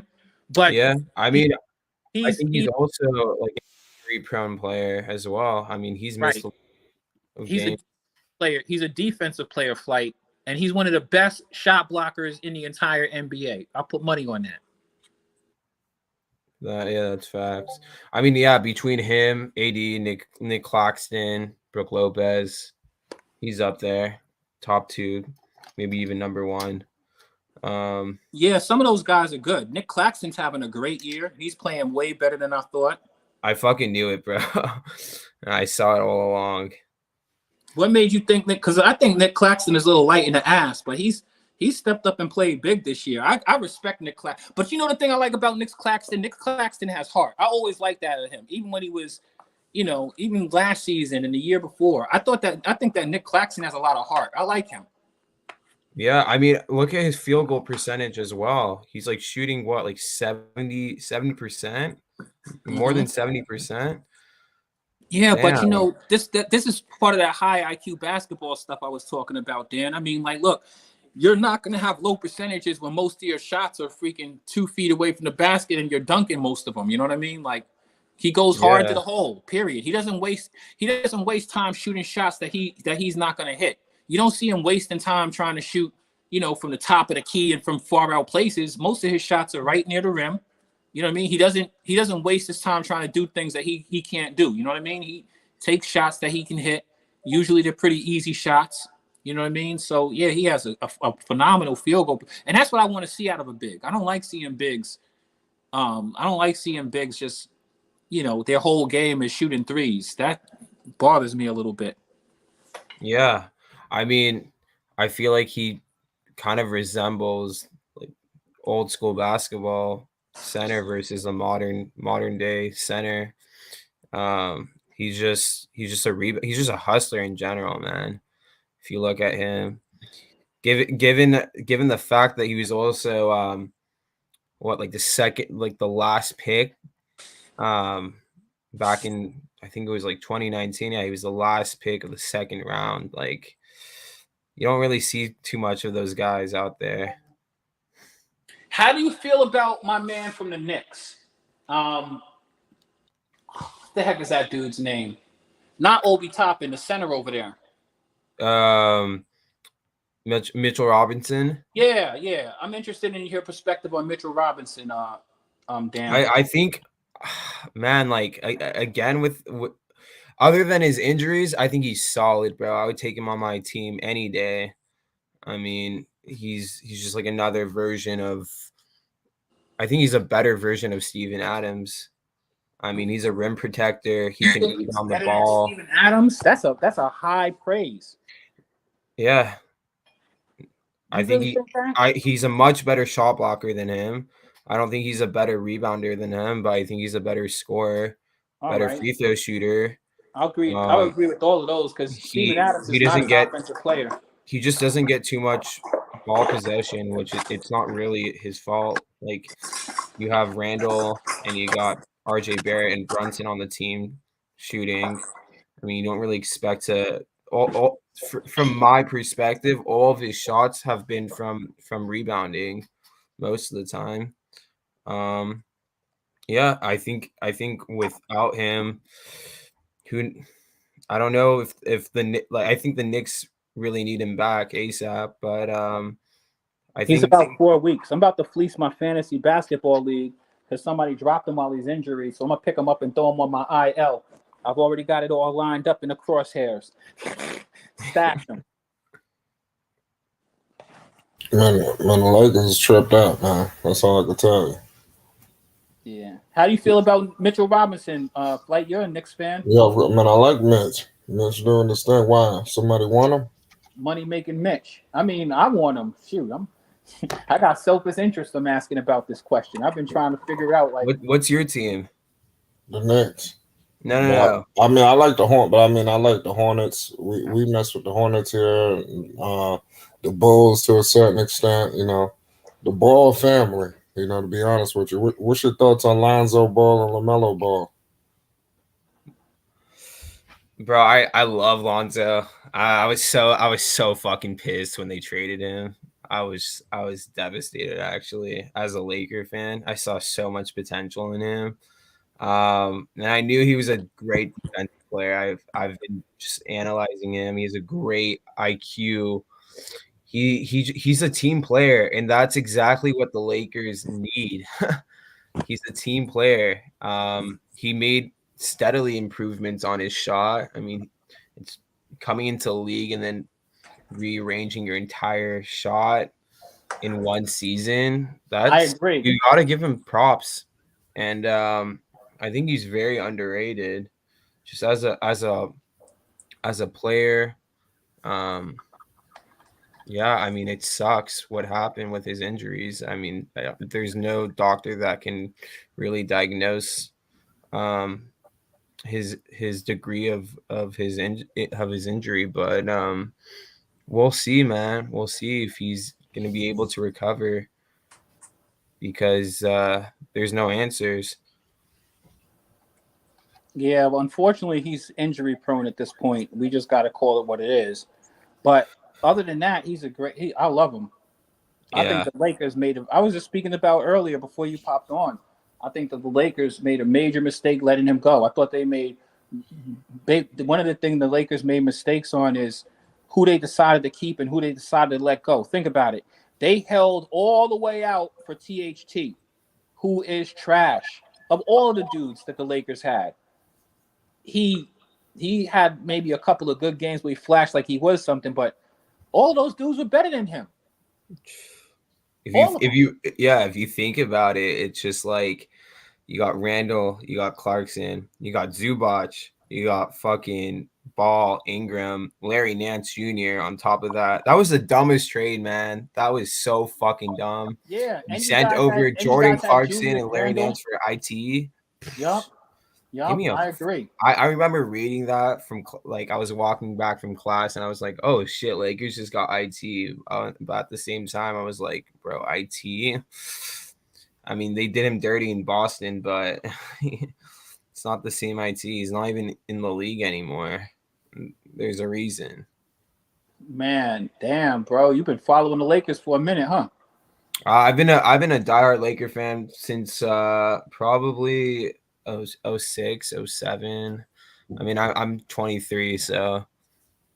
All right. Well, I appreciate you. You seem like at least you have some basketball IQ. The problem with a lot of younger dudes nowadays is I don't think that they've watched enough basketball. They don't know that there's been tons of great players in the NBA, not just now. You know what I mean? And you know what I mean? Like when you've seen enough basketball, you can tell when dudes have talent. That's one of the reasons why I like Lonzo Ball myself. Because Lonzo Ball, like you said, he's a team player. He didn't come there to run the whole team, but he's the kind of dude that you need. And the things that he improved on with his defense, like you said, his increased ability to actually shoot the three, you know what I mean? And only thing is I don't think that the Bulls really got the most out of him. I think that I think that it would have been nice if they would have put the ball in his hands. And unfortunately, when he played with the Lakers, you guys had a bunch of talent over there. Like Brandon Ingram and him. I thought you guys had enough to really go with a future. I hate to say this in a blasphemous way, but I thought you guys had enough to go with a future where you didn't even necessarily need LeBron because you had young players. You had a bunch of good, strong young players who were actually playing decent together. Your Caldwell Popes, you know what I mean, and whatnot. Yeah. No, I agree with you. And even I was talking about this also. Even like you were asking about the point guards. I mean, imagine if the Lakers actually had kept Caruso. Imagine if you said, well, forget about THT, let's get rid of him. And y'all could have got something for him because everybody wanted him at that point. Y'all pumped him up so much. But, I mean, if y'all would have Caruso right now, you wouldn't even be thinking about Patrick Beverly. That's facts. Yeah, and honestly, like I'm looking at all these players that are potential fit for the Lakers, and honestly, if you look at the Pacers roster right now, they got a guy that they're barely using, and his name is TJ McConnell. I knew you was gonna say him. I mean, I've been following him since back in the days when he was playing in Arizona, bro. I mean, my brother went to U of A, so I mean, I was always watching him. I was always following him.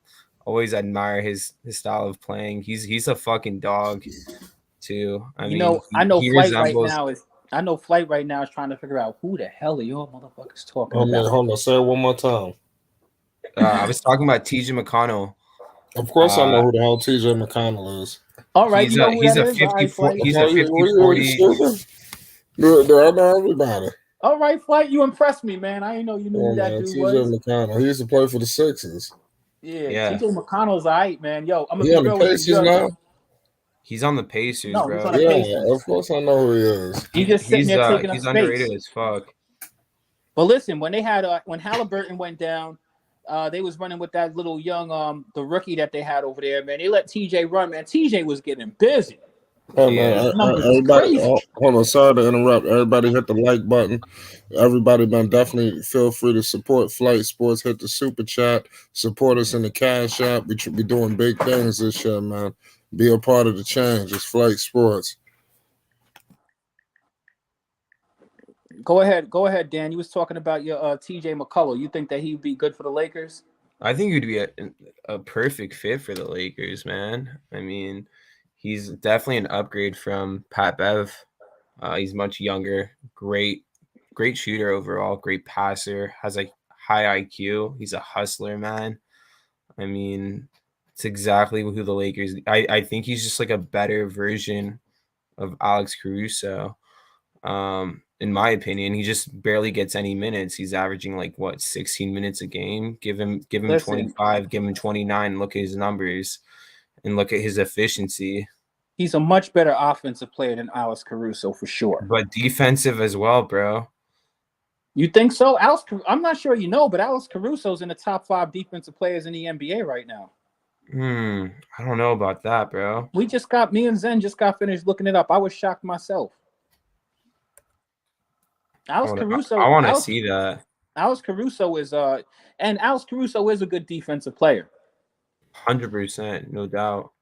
I mean, I like the bald eagle a lot, and I think that just even putting, McCollum in that same category, I think that McCollum is better than him. I agree with you on that. But I thought mostly I didn't know that McCullough was as good of a defensive player as you're saying. So you're claiming that Alex Caruso has the highest defensive rating? Zen brought up some sort of statistics. I'm not really a stats dude like that. I mean, I like stats, but at the same time, I understand them in perspective. You know what I mean? Like, so currently, top 5 defense is Giannis, Jarrett Allen, Embiid, Mobley, and Claxton. All bigs. And then you got Bam, Lopez, Butler, DeAnthony Melton. Dang on, DeAnthony Melton's up there? Yeah, bro. I like DeAnthony Melton too. Yeah, he's good. He's real good. He's averaging like 2 steals a game. He's a great defensive player. I was shocked that they traded him from. Yeah, Zen's got to come on and defend his own sources. He's the one who gave those sources to me. But even still, I mean, Caruso is still a good defensive player, and a lot of those people that you mentioned, a majority of those are all bigs. DeAnthony Melton is, of course, a point guard, though, so he's the outlier with the guys you said. Who else is on that list? Since you got it up, Dan. So for guards, in terms of guards. Well, no, just go through the list that you was going through in general. So Giannis is 1, Jarrett Allen is 2, Joel Embiid is 3, Evan Mobley is 4. Wow. Nick Claxton is 5, Gobert is 6, surprisingly. 7 is Bam. 8. Wow. So look at that. Of all of those dudes you mentioned, like 6 of those are centers. Yeah. All right, keep going. 8 is Brook Lopez. 9 is Jimmy Butler. 10 is DeAnthony Melton. 11 is Jokic. This is just defensive rating. All right. By the way. And then you got Tatum and then Donovan Mitchell. All right. Well, Donovan Mitchell, that also shows that Donovan Mitchell is more than just he's more than just a pretty face. That's an impressive list though there. The crazy thing about that list though is 95% of those dudes are centers. And something also surprising is 3 of those guys are Cavs. Yeah, right. Because you said Jared Allen and you got Mobley up there. Jared Allen definitely, Evan Mobley, and then you also said Donovan Mitchell. Yeah. Which actually I think that's an impressive thing because that's one of the reasons why we knew that the Celtics were good last year because their defense was so crazy. But that's also why the Bucks are a great team because you got Brook Lopez, Giannis, and you got what's his name, Drew Holiday. Drew Holiday. Bro, I was just Drew Holiday was. underrated. Did you watch that game where Drew Holiday was guarding Kawhi and Kawhi couldn't hit anything? Look, I already said it. Drew Holiday, even with him being an all-star, Drew Holiday is so underrated. It's because he's so quiet and so humble. But a lot of people forget that dude, because it's not even just his defense, though, because I think that you're right. We all know Drew Holiday plays defense, but have you watched Drew Holiday offensively this year? Yeah, I mean, dude, recently he's been shooting like shit because I have him on fantasy, but yeah. See, the thing they don't know, I play fantasy too, man. Everything comes out when you play fantasy. You know what I mean? Sheesh. But I mean, he's shooting like shit lately. But I mean, I've seen him. The thing about him is he does that regularly, though. He plays kind of lackadaisical. But the thing about Drew Holiday, if you watch the games, he's a big time player, man. He takes shots like he's got ice water in his veins. You know what I mean? He could be having a terrible shooting game, man, and kill you at the end.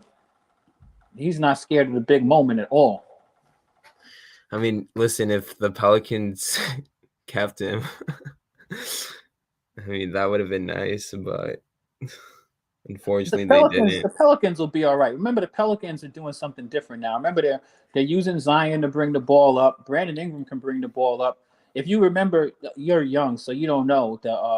The Bulls, they used to have these point guards like John Paxson and Steve Kerr and all of those dudes. Those point guards were just point guards by virtue of being there. Everybody knew Scottie Pippen and Michael Jordan brought the ball up court. All those point guards had to do on the Bulls was get open and be ready to take a three. So you can play point guard.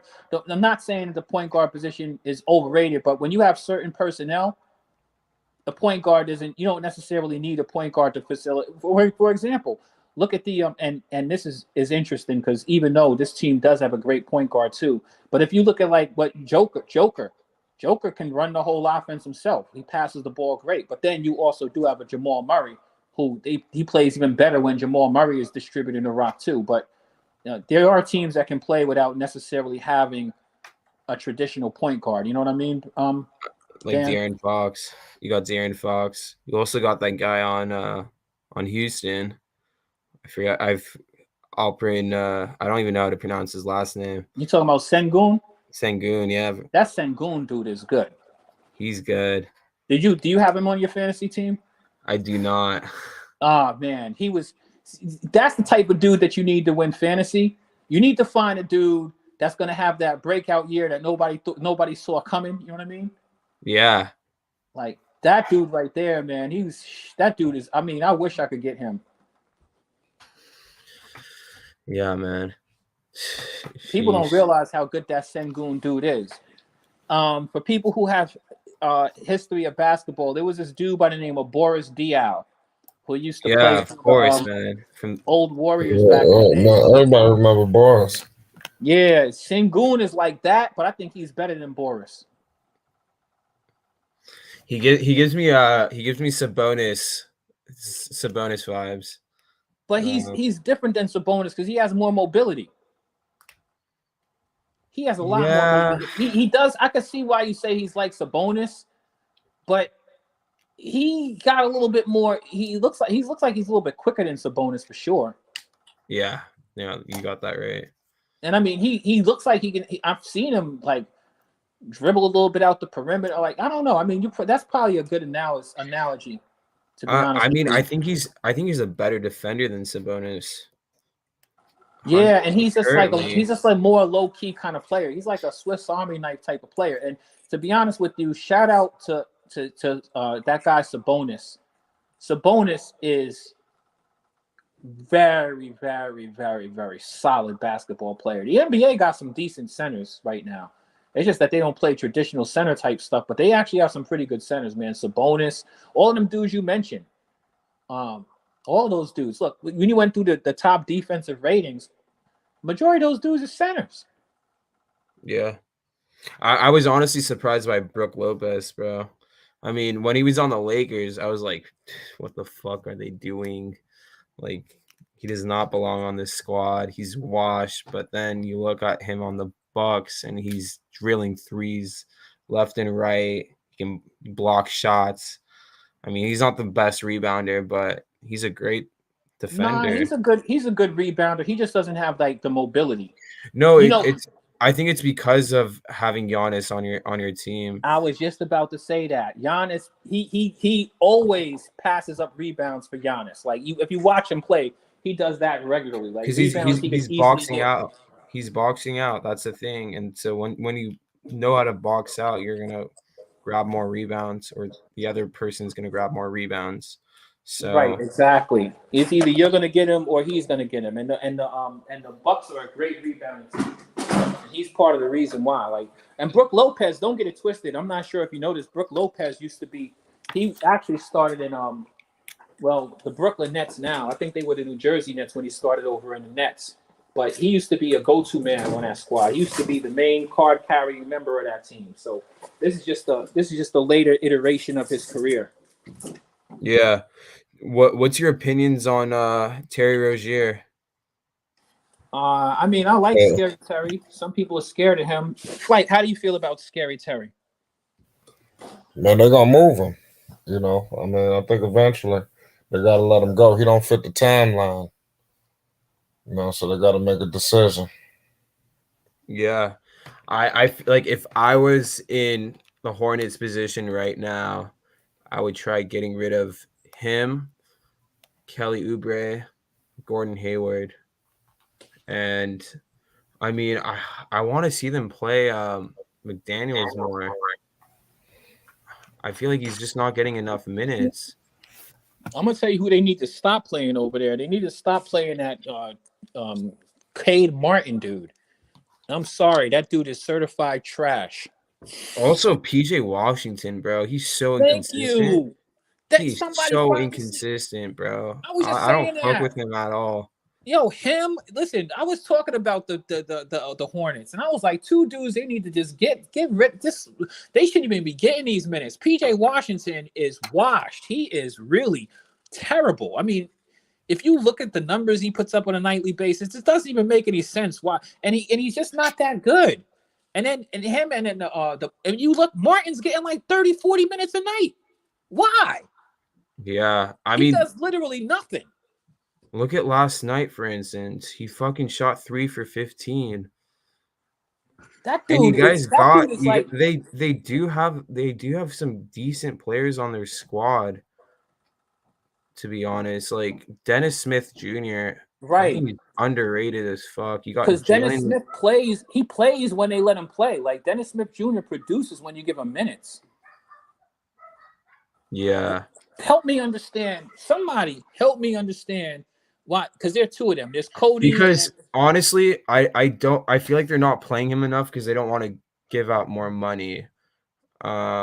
They don't want to give him a long-term contract, and they want to retain him, and other teams probably want him. I mean, he's solid. I don't think he's washed whatsoever. I mean, he has had a rough patch, but I think between him, he went from the Knicks to the Mavericks, and then he played on I don't even remember what teams he played on, but I mean, he was playing well in Charlotte in the beginning. He's great on defense, great dunker. I mean, he has a lot of energy, very athletic as well. I think he's underrated. The biggest problem I think that happened with the Hornets is they really planned on coming into the season with Miles Bridges, and his offseason stuff, kind of derailed where they were going. But it doesn't seem for me to make sense. Like, I mean, you are right on point, because the two dudes.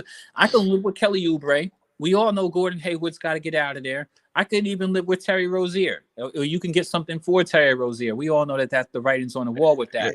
But I can't live with PJ Washington. I can't live with PJ Washington, and I can't live with that is that Cody or his brother? I don't know, whatever one of those Martin kids. Stash them dudes on the back of your bench. Get them out of town. Stop giving them minutes. PJ, you should be working on a trade. They should have been working on a trade for his bum behind. I like the dudes that they have. I like Plumlee. They have Plumlee, right? And in fact, it's funny that you say that, because everybody on this channel trashes Plumlee. And one night I caught Dex and I told him, I said, Plumlee's all right. And Plumlee played very well that game, and he continued to play. And I was like, Plumlee actually is productive now. But they not only him, they have the Nick Richards dude, and they have the Mark Williams, I think is his name. Yeah. And then those guys they have some good bigs over there. Get rid of PJ Washington. You don't need him. He's taking up space and he's trash. What's going on with James Bouknight? Everybody, that's the big number one question on Flight Sports. Make sure you subscribe to Flight Sports. I shall have the latest on Bouknight by tomorrow night. So make sure you subscribe. We live every night too, Dan. It's crazy. I was waiting to put out a piece on Bouknight, but I just haven't done it yet. But I got the thumbnail. Everything is ready to go. So now that you said that, I'm gonna have one ready to go tomorrow night. Yeah. Make sure you subscribe. You subscribe, Dan? I'm about to subscribe right now. I gotta log in. There you go. Yeah, we rocking every night. Make sure you pull up tomorrow too. We do this all the time. How'd you find us, Dan? We popped up on your algorithm? Nah, actually. I was looking for the post-game interview. I just wanted to see what LeBron had to say. I wanted to see what he had to say about Kyrie, the way he played today. I just wanted to get some more insight. And then I thought I was watching the post-game interview, and then it was actually a live stream, which is it's pretty cool. But I'm on Clubhouse. I'm not sure if you guys are familiar with that platform. In some NBA chats, and I usually give my take on the NBA whenever there's a live chat going on. So Yeah, you seem like a pretty bright dude for 23, man. I'm impressed. Most of the people I meet in your age group, man, they're some sort of radical, insane fanatics. yeah, I mean, listen, I barely have time for this. I'm doing my master's right now in architecture, which is completely different. But I used to film players for Overtime. Actually, I used to work for Overtime Sports, and I used to film players like Mikey Williams, Evan Mobley. Actually, we got some Mikey Williams content on the channel. The big boy Ja, Dalen Terry. I used to be working with all those guys. You said you was filming Mikey Williams? Yeah, because I live in San Diego and he played for San Ysidro. Yeah, I know. So, yeah, and then I would go to Ryan. He will be in Memphis at the end of this year. I don't know. Listen, the people that go to Memphis, like look at Imani Bates, for instance. And look at James Weissman, another example. Like players that go to Memphis, I don't know if it's gonna turn out well. He going. You know JJ Taylor? Who? You know JJ Taylor? No, I don't. That's his teammate. He going to Memphis with him. Do you know Boogie Ellis? No, he's on San Ysidro. What? No, he played for Mission Bay. No, he used to play. I don't know all the high school. Everything going on in high school. No, so he used to play for Memphis. He was ranked like in the top 20 for ESPN top 100 players. And he went to Memphis for 2 years. He got his minutes cut. Now he's playing at USC and he's playing really well. I think he's going to be entering the draft, but yeah, that's just like another prime example. I agree with that. So I don't know about Memphis, bro. I was honestly kind of surprised. I thought he was either going to go to USC or UCLA, stay in SoCal. We're gonna find out. Penny Hardaway came in and swooped in. Penny's the man. It's a shame, Dan. It's a shame you weren't able to see Penny play in college, boy. That man was the truth.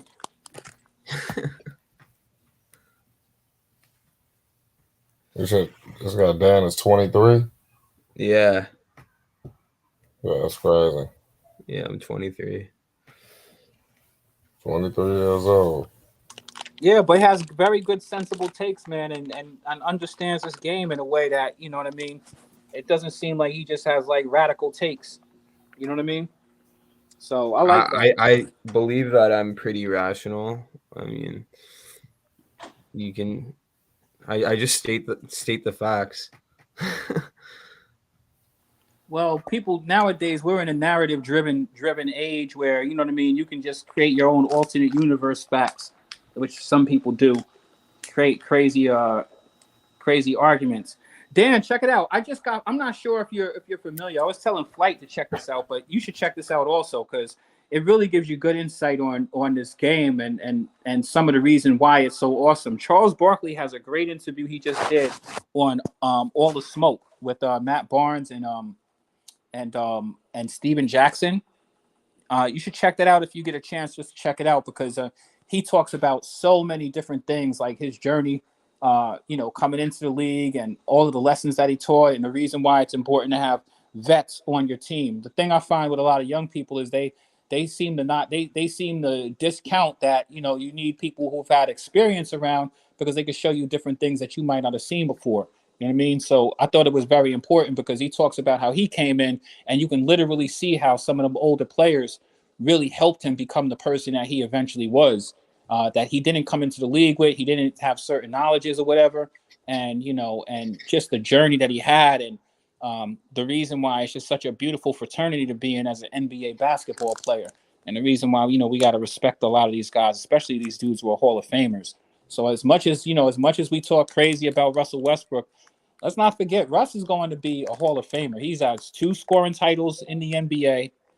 He's averaged a triple-double in the NBA for a whole season, which hadn't been done since way back with like Oscar Robertson and stuff like that. So he's accomplished some things. Yeah, he may be falling off a little bit, but you know what I mean? Like, there's only but so many people who are going to get into that, to that elite upper echelon, you know what I mean, of players. And nobody comes into this league. That's the one thing I think that with the Memphis Grizzlies over there, John Moran has the fortune of playing next to a dude like Steven Adams, who doesn't mind doing the dirty work, isn't trying to take all of the shine or whatever, but you need some dudes with some experience to kind of mentor you along the way when you're a young player, especially if you're trying to get to that level. And it's even better if you've had dudes who've actually, been able to actually win something and do something in the league. You know what I mean? So No, I definitely agree with you. Great interview. People talk crap about Charles Barkley, but that was one of the best players I ever seen play. And it was a great interview. You guys should definitely check that out. I think a lot of people in my generation, especially, kind of just look at stats because that's how we conceptualize the game. It's how we communicate with one another. But I mean, stats don't reflect the entire game. And that's the biggest issue because I don't know. It's like people make all these trade assumptions and they think like, oh, yo, this player is going to fit perfectly into my roster. But you're just basing your argument on stats. And I think that was one of the biggest issue with Westbrook because I'm in tons of Lakers groups, and I've been when Lakers traded for Westbrook, people were like, "Fuck yeah! Like we're gonna win a championship now! Like look what he did in DC." But at the same time, I was thinking in the back of my head, I was just like, "You just gave up KCP, you gave up Kuzma, and you gave up Trez. Like, no offense, but I don't really give a fuck about Trez. But KCP, great 3-and-D player. Kuzma was improving steadily, and now look what he became. He prospered, and he's continuing to improve on a daily basis. And teams are inquiring about him more than Russ. So yeah, and the thing about it's crazy is I think that sometimes like you're saying, like sometimes things look better on paper, and stats only tell part of the story, right? Like Kuzma was hurt by playing next to, I think that Brandon Ingram developed a little bit faster than him. And I think playing next to LeBron, he looked like he was kind of lost for a long time on the court. One of the things that I saw with Kuz in Washington, I was just telling my brother this just the other day, or maybe last week or so, about if you look, and you have, that's why it's important to just not look at numbers. I'm a big believer in the eye test. And the thing that I've noticed with Kuzma actually likes taking shots at the end of the half and at the end of the game. Like he seems to like he gravitates towards those moments to try to take shots, right? And he also hits a bunch of shots in those times. But the thing is that team is really Bradley Beal's team, right? And then you add a couple of people, but other than Bradley Beal, he doesn't have anybody over there really to defer to. And you got Porzingis. Yeah, but he's not deferring to Porzingis. You can watch the games and see that. He's not deferring to Porzingis. Like Porzingis and him seem to play. You get the ball to Porzingis. The thing I like about Kuzma also is he's not like shot dominant. He's not a dude who takes 1,000,000 shots a game either. He doesn't overdo his thing, but if at the end of ball games, if you watch them, he's not necessarily going to pass the ball to Porzingis if he's got an open shot in the corner. He's going to take that shot. And I think that what happened with Kuzma as a young player, from what I've seen in my observation, over in Washington, because they got rid of Russ, you know what I mean? And he came over there with KCP, who he was used to playing with. He really feels like, I think he really feels like kind of like that's his team low key. I can see it in his energy and the way that he moves on the court. He's comfortable over there because he doesn't have anybody, even when he's playing with Bradley Beal, he seems like he's more comfortable to do what he can do over there. Even though he developed a little bit later than Tatum developed, he's starting to come around now. And I mean, he's looking like a really, really good player right now. And I know the Lakers wish they had him back because I know Jeanie Buss liked that kid. Yeah.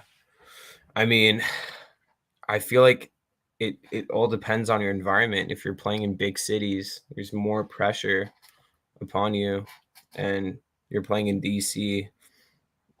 I mean,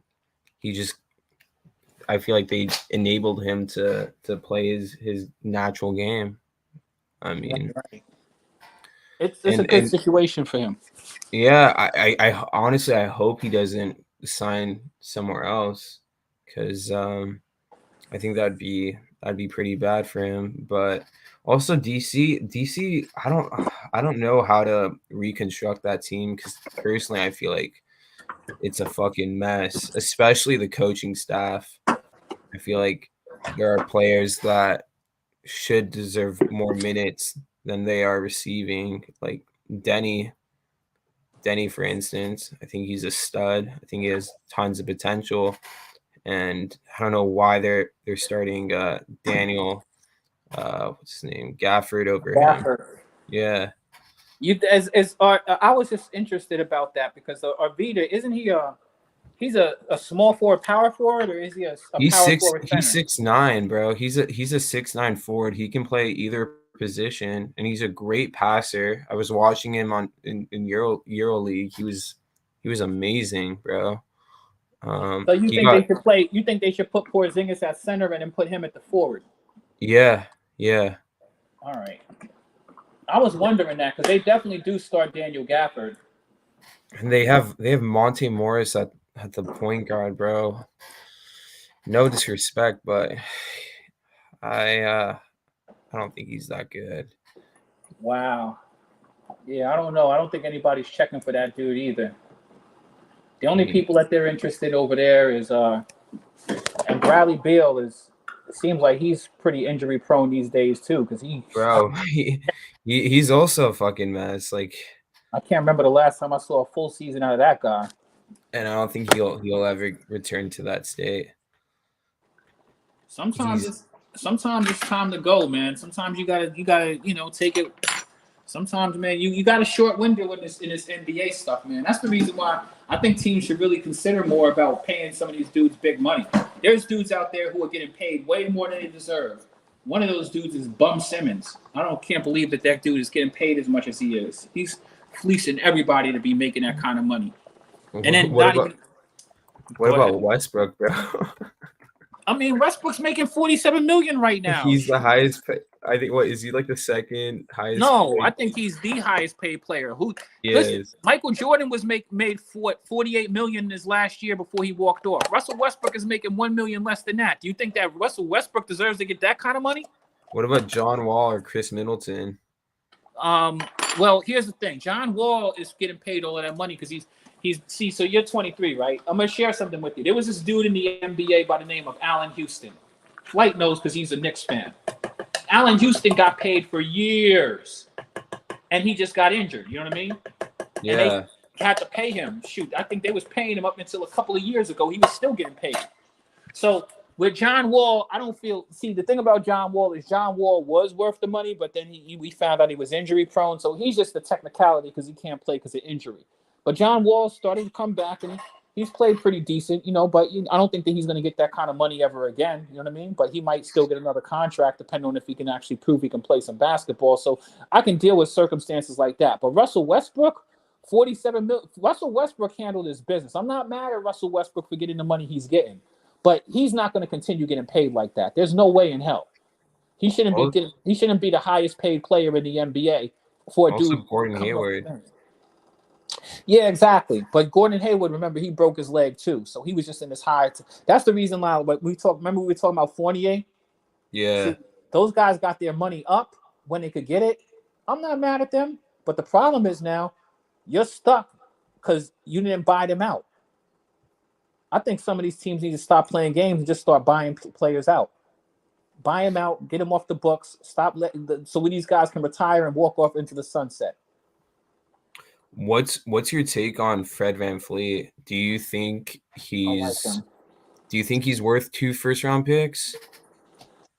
To be honest with you, Fred VanVleet is one of those dudes. I think he's underrated.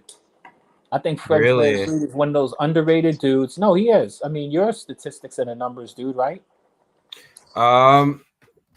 Sort of, but I've always admired him, I would say, but I don't know if he's 2 first-round picks worth, to be honest. I don't know that either, but I know that talent-wise, Fred VanVleet is. People don't talk about him, but Fred VanVleet does a good job of at least justifying his numbers. And I mean, even if you watch him play, I mean, Fred VanVleet, for a little dude, man, Fred VanVleet is. I think he's a mighty good player. I think that. I mean, if I'm a team and I could get a Fred VanVleet, like for example, we were just talking about the Knicks, who already have Brunson, and I'm not saying that the Knicks should go out there and get him. But that's like kind of that Brunson move. I would, if I was a team that needed a point guard that could score, I'd entertain it. I would entertain getting a Fred VanVleet, but you got to look at, where you're gonna go, who's gonna pay that kind of money for him. I'm not sure that's gonna happen anywhere because all of the good teams really already have point guards, right? I can honestly see. I know this is a bit this is a bit wild, but I think what would be a great trade is I don't see Kristaps staying in Washington. But if they were to swap Fred VanVleet, I don't know how the salaries would match, but Fred VanVleet for Kristaps, I feel like you're resolving two major problems. Like the Raptors need a center. I feel like Kristaps can play the center. He'd be a great pair with Pascal Siakam. Yeah, you got Scotty Barnes, and then you send him over. You said Fred VanVleet. You got Fred VanVleet and Bradley Beal in your backcourt, and you got Kuzma, Denny, and then Gafford at your center. And you got a solid thing spot. with that is my only thing with that is I think that if the Raptors make that move, they're done unless they have something else to back that up with. Yeah, but I don't know. I don't know who else is done though. But do you think it's time for them to rebuild, or? I mean, why not? Where are they going? Or do you think the Raptors are good enough to compete with the top teams in the East? No, definitely not this year. But I don't think maybe anybody does. But the one thing about the Raptors is I actually kind of have a little bit of faith in their organization because whatever it is that they do there, the Raptors always seem to be able to put together a competitive basketball team. Because the Raptors, we could say whatever we want to say about the Raptors, but you know something? They play competitive basketball over there. Yeah. I feel like Malachi Flynn needs to get more minutes, bro. I like him. I like him, bro. I know I like Gary Trent over there. I think they have Precious Achua. They have Chris Boucher, bro. They have Owanabe, Chris Boucher. Yeah, he's underrated, and he doesn't get enough minutes over there either. Bro, he's getting like 20 minutes a game, and he's still putting up numbers. I like their rookie, the 6'7" guy. I think he's Danilo or something like that. Oh yeah, he's good. I think I was watching him in summer league. He was good, bro. Nobody watches the Raptors until they come through and bust your favorite team's ass. That's the funny thing about them. They find a way. Am I lying? Like the Raptors be beating people, man. They beat people. And Fred VanVleet, man, that dude is a star, man. I mean, when you see Fred VanVleet get cooking, man, there's very few players I've seen who are able to create offense like the way that dude does. Sometimes he reminds me of like a low-key poor man's well, he can shoot from the outside too. But he has an interesting way of opening up shots when he gets underneath the rim too. So I mean, I like VanVleet. If you ask me, it's just that he plays in a market that nobody's checking for, myself included. And Pascal Siakam is also an awesome player. So I don't know. They find a way to win. That's for sure. I don't underestimate them, but I think that they're one of those teams. Like, yeah, might as well make some moves. I mean, how far are you going with what they have? I think they've already decided that anyway a long time ago. So The thing about Van Fleet is he's pretty streaky. I mean, there's some months where he's shooting a high percentage, and then there's some months where he's shooting under 40%. So I think it just all depends, man. I think he needs a fresh new start. Well, that's the thing about percentages. Remember that, Dan. Percentages, people always like I hear people talk, they gawk over Kyrie Irving, and I'm like, you guys forget that same dude you're telling me is all world, scored 11 points when it meant everything. You know what I mean? When he was healthy and had no excuse. So sometimes, the averages, we gotta balance out statistics and understand what they mean. You know what I mean? So, but Fred VanVleet but to can a certain definitely degree, when a player is shooting under, for me, like I think like the threshold is for a point guard would be like 43-44%. When you're shooting underneath that, then I wouldn't really like classify you as a great shooter. Right. No, I kind of agree. But then you also got to think like he's probably taking more shots than he needs to take over there too. I mean, Fred there is that, but it has to reflect upon the games that you've won. And if you look at the Raptors winning percentage, they're what, 23 and 30. Mm-hmm. That's pretty. I mean, yeah, you can be putting up those numbers, but if you're not winning games, then what's the point? I agree with that. But nobody tells LeBron to stop shooting, right? Yeah, I mean, I don't want to defend LeBron, to be honest. That was a cheeky comment, Dan. That was a low shot. No, I'm sorry, but LeBron, yeah, he has probably the highest IQ in the NBA. But they say that. I challenge that a little bit, but then that's just me personally. Yeah, I mean, but he has his high IQ moments, but he has his low IQ moments to me too. Like shot selection wise, I think he has a low IQ. Here's my thing with LeBron, right? Like I love to talk about high IQ, but I don't pick and choose. Like one thing with me, Dan, I don't pick and choose. I got to look at everybody on an equal level, right? So Yeah. LeBron's been playing basketball long enough. I was watching LeBron when he was playing in high school. LeBron should know to if you're going to be the point guard, which you really are, you forward or whatever position you are, LeBron, you're the point guard. So you just watch them play. We could go look at the last 5 games and look at the way that they end their game. At what point are you going to be the team captain, use your high IQ, slow the basketball down, and get a high percentage shot? Send Anthony Davis, run a play for him. Why not? I hear people talk about they talk so crazy about John Stockton. They disrespect him all of the time. All they did was run the pick and roll. The pick and roll is one of the most effective plays in NBA history. It's been and not NBA but basketball history. That's the reason why they teach you the damn play. And I'm gonna run that play because that play is effective and it works.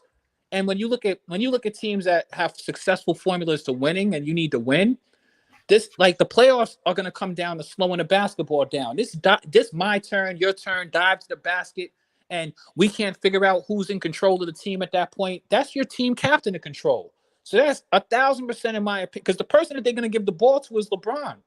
So use your having a high basketball IQ is one thing. Utilizing it is a whole nother thing. And they always say LeBron is a basketball savant. So this is just me, who don't know nothing about basketball, just making an observation.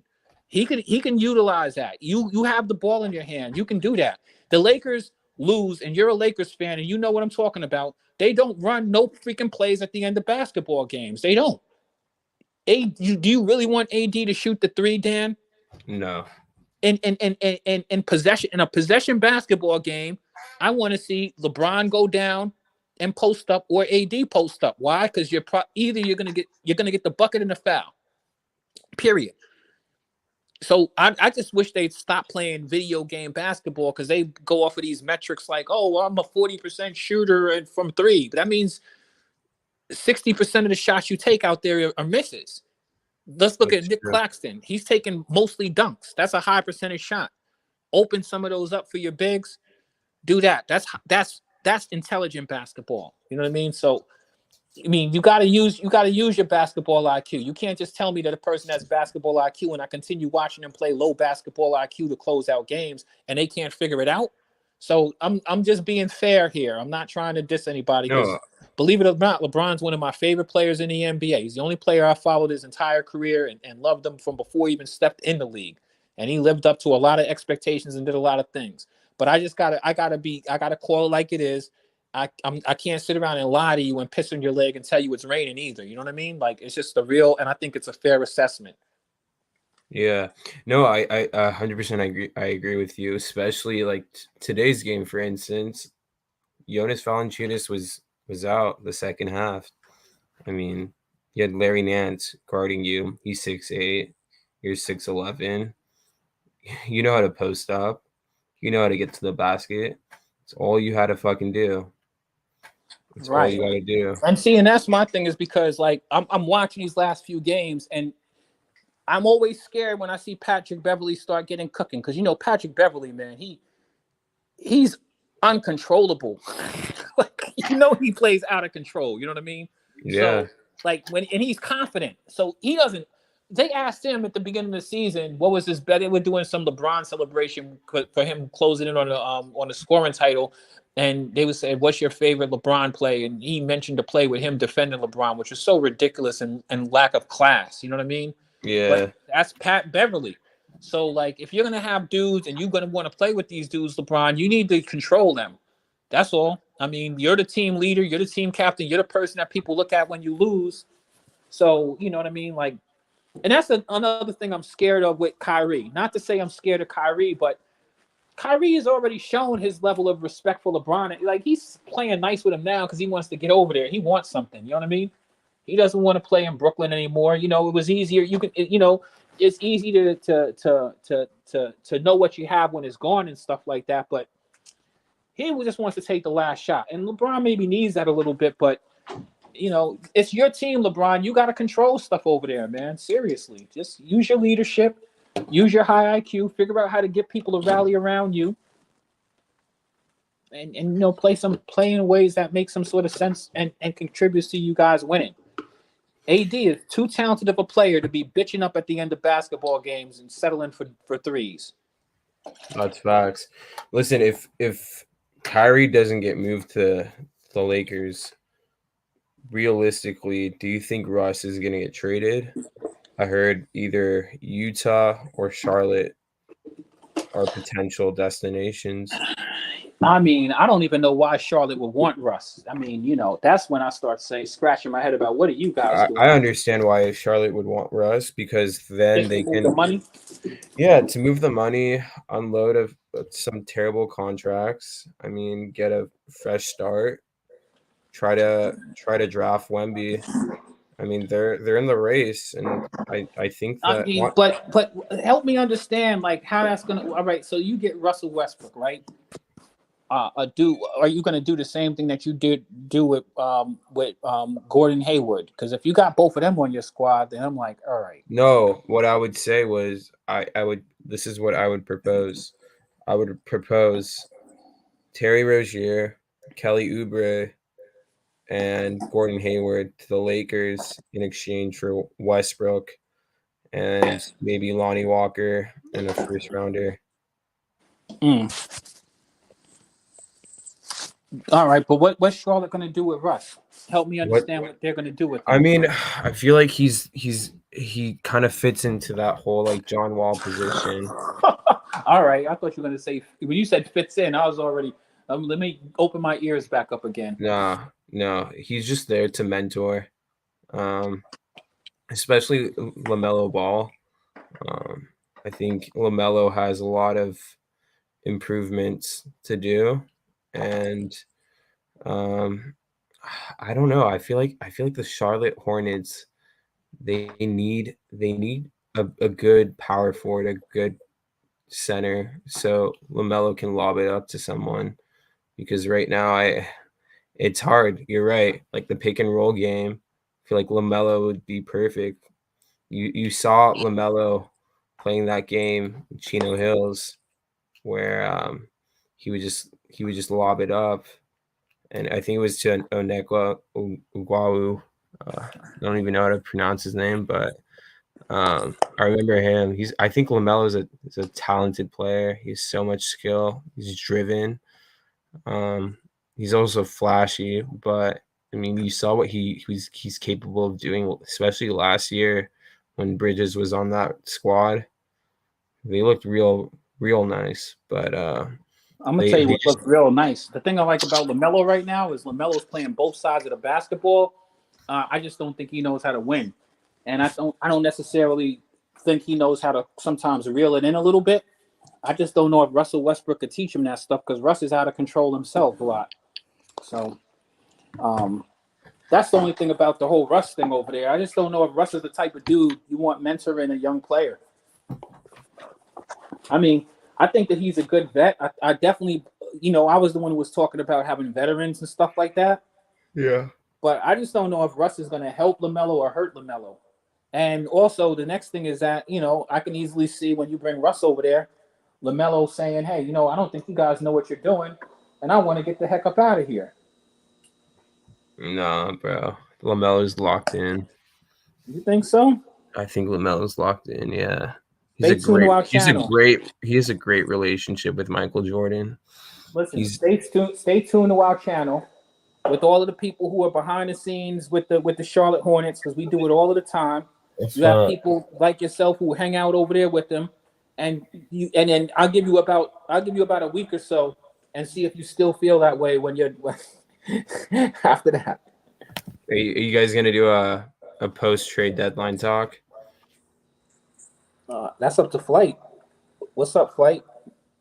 No, I was agreeing with you, what y'all was saying. You was talking about the Hornets. I was letting him speak. I listened to everything he was saying.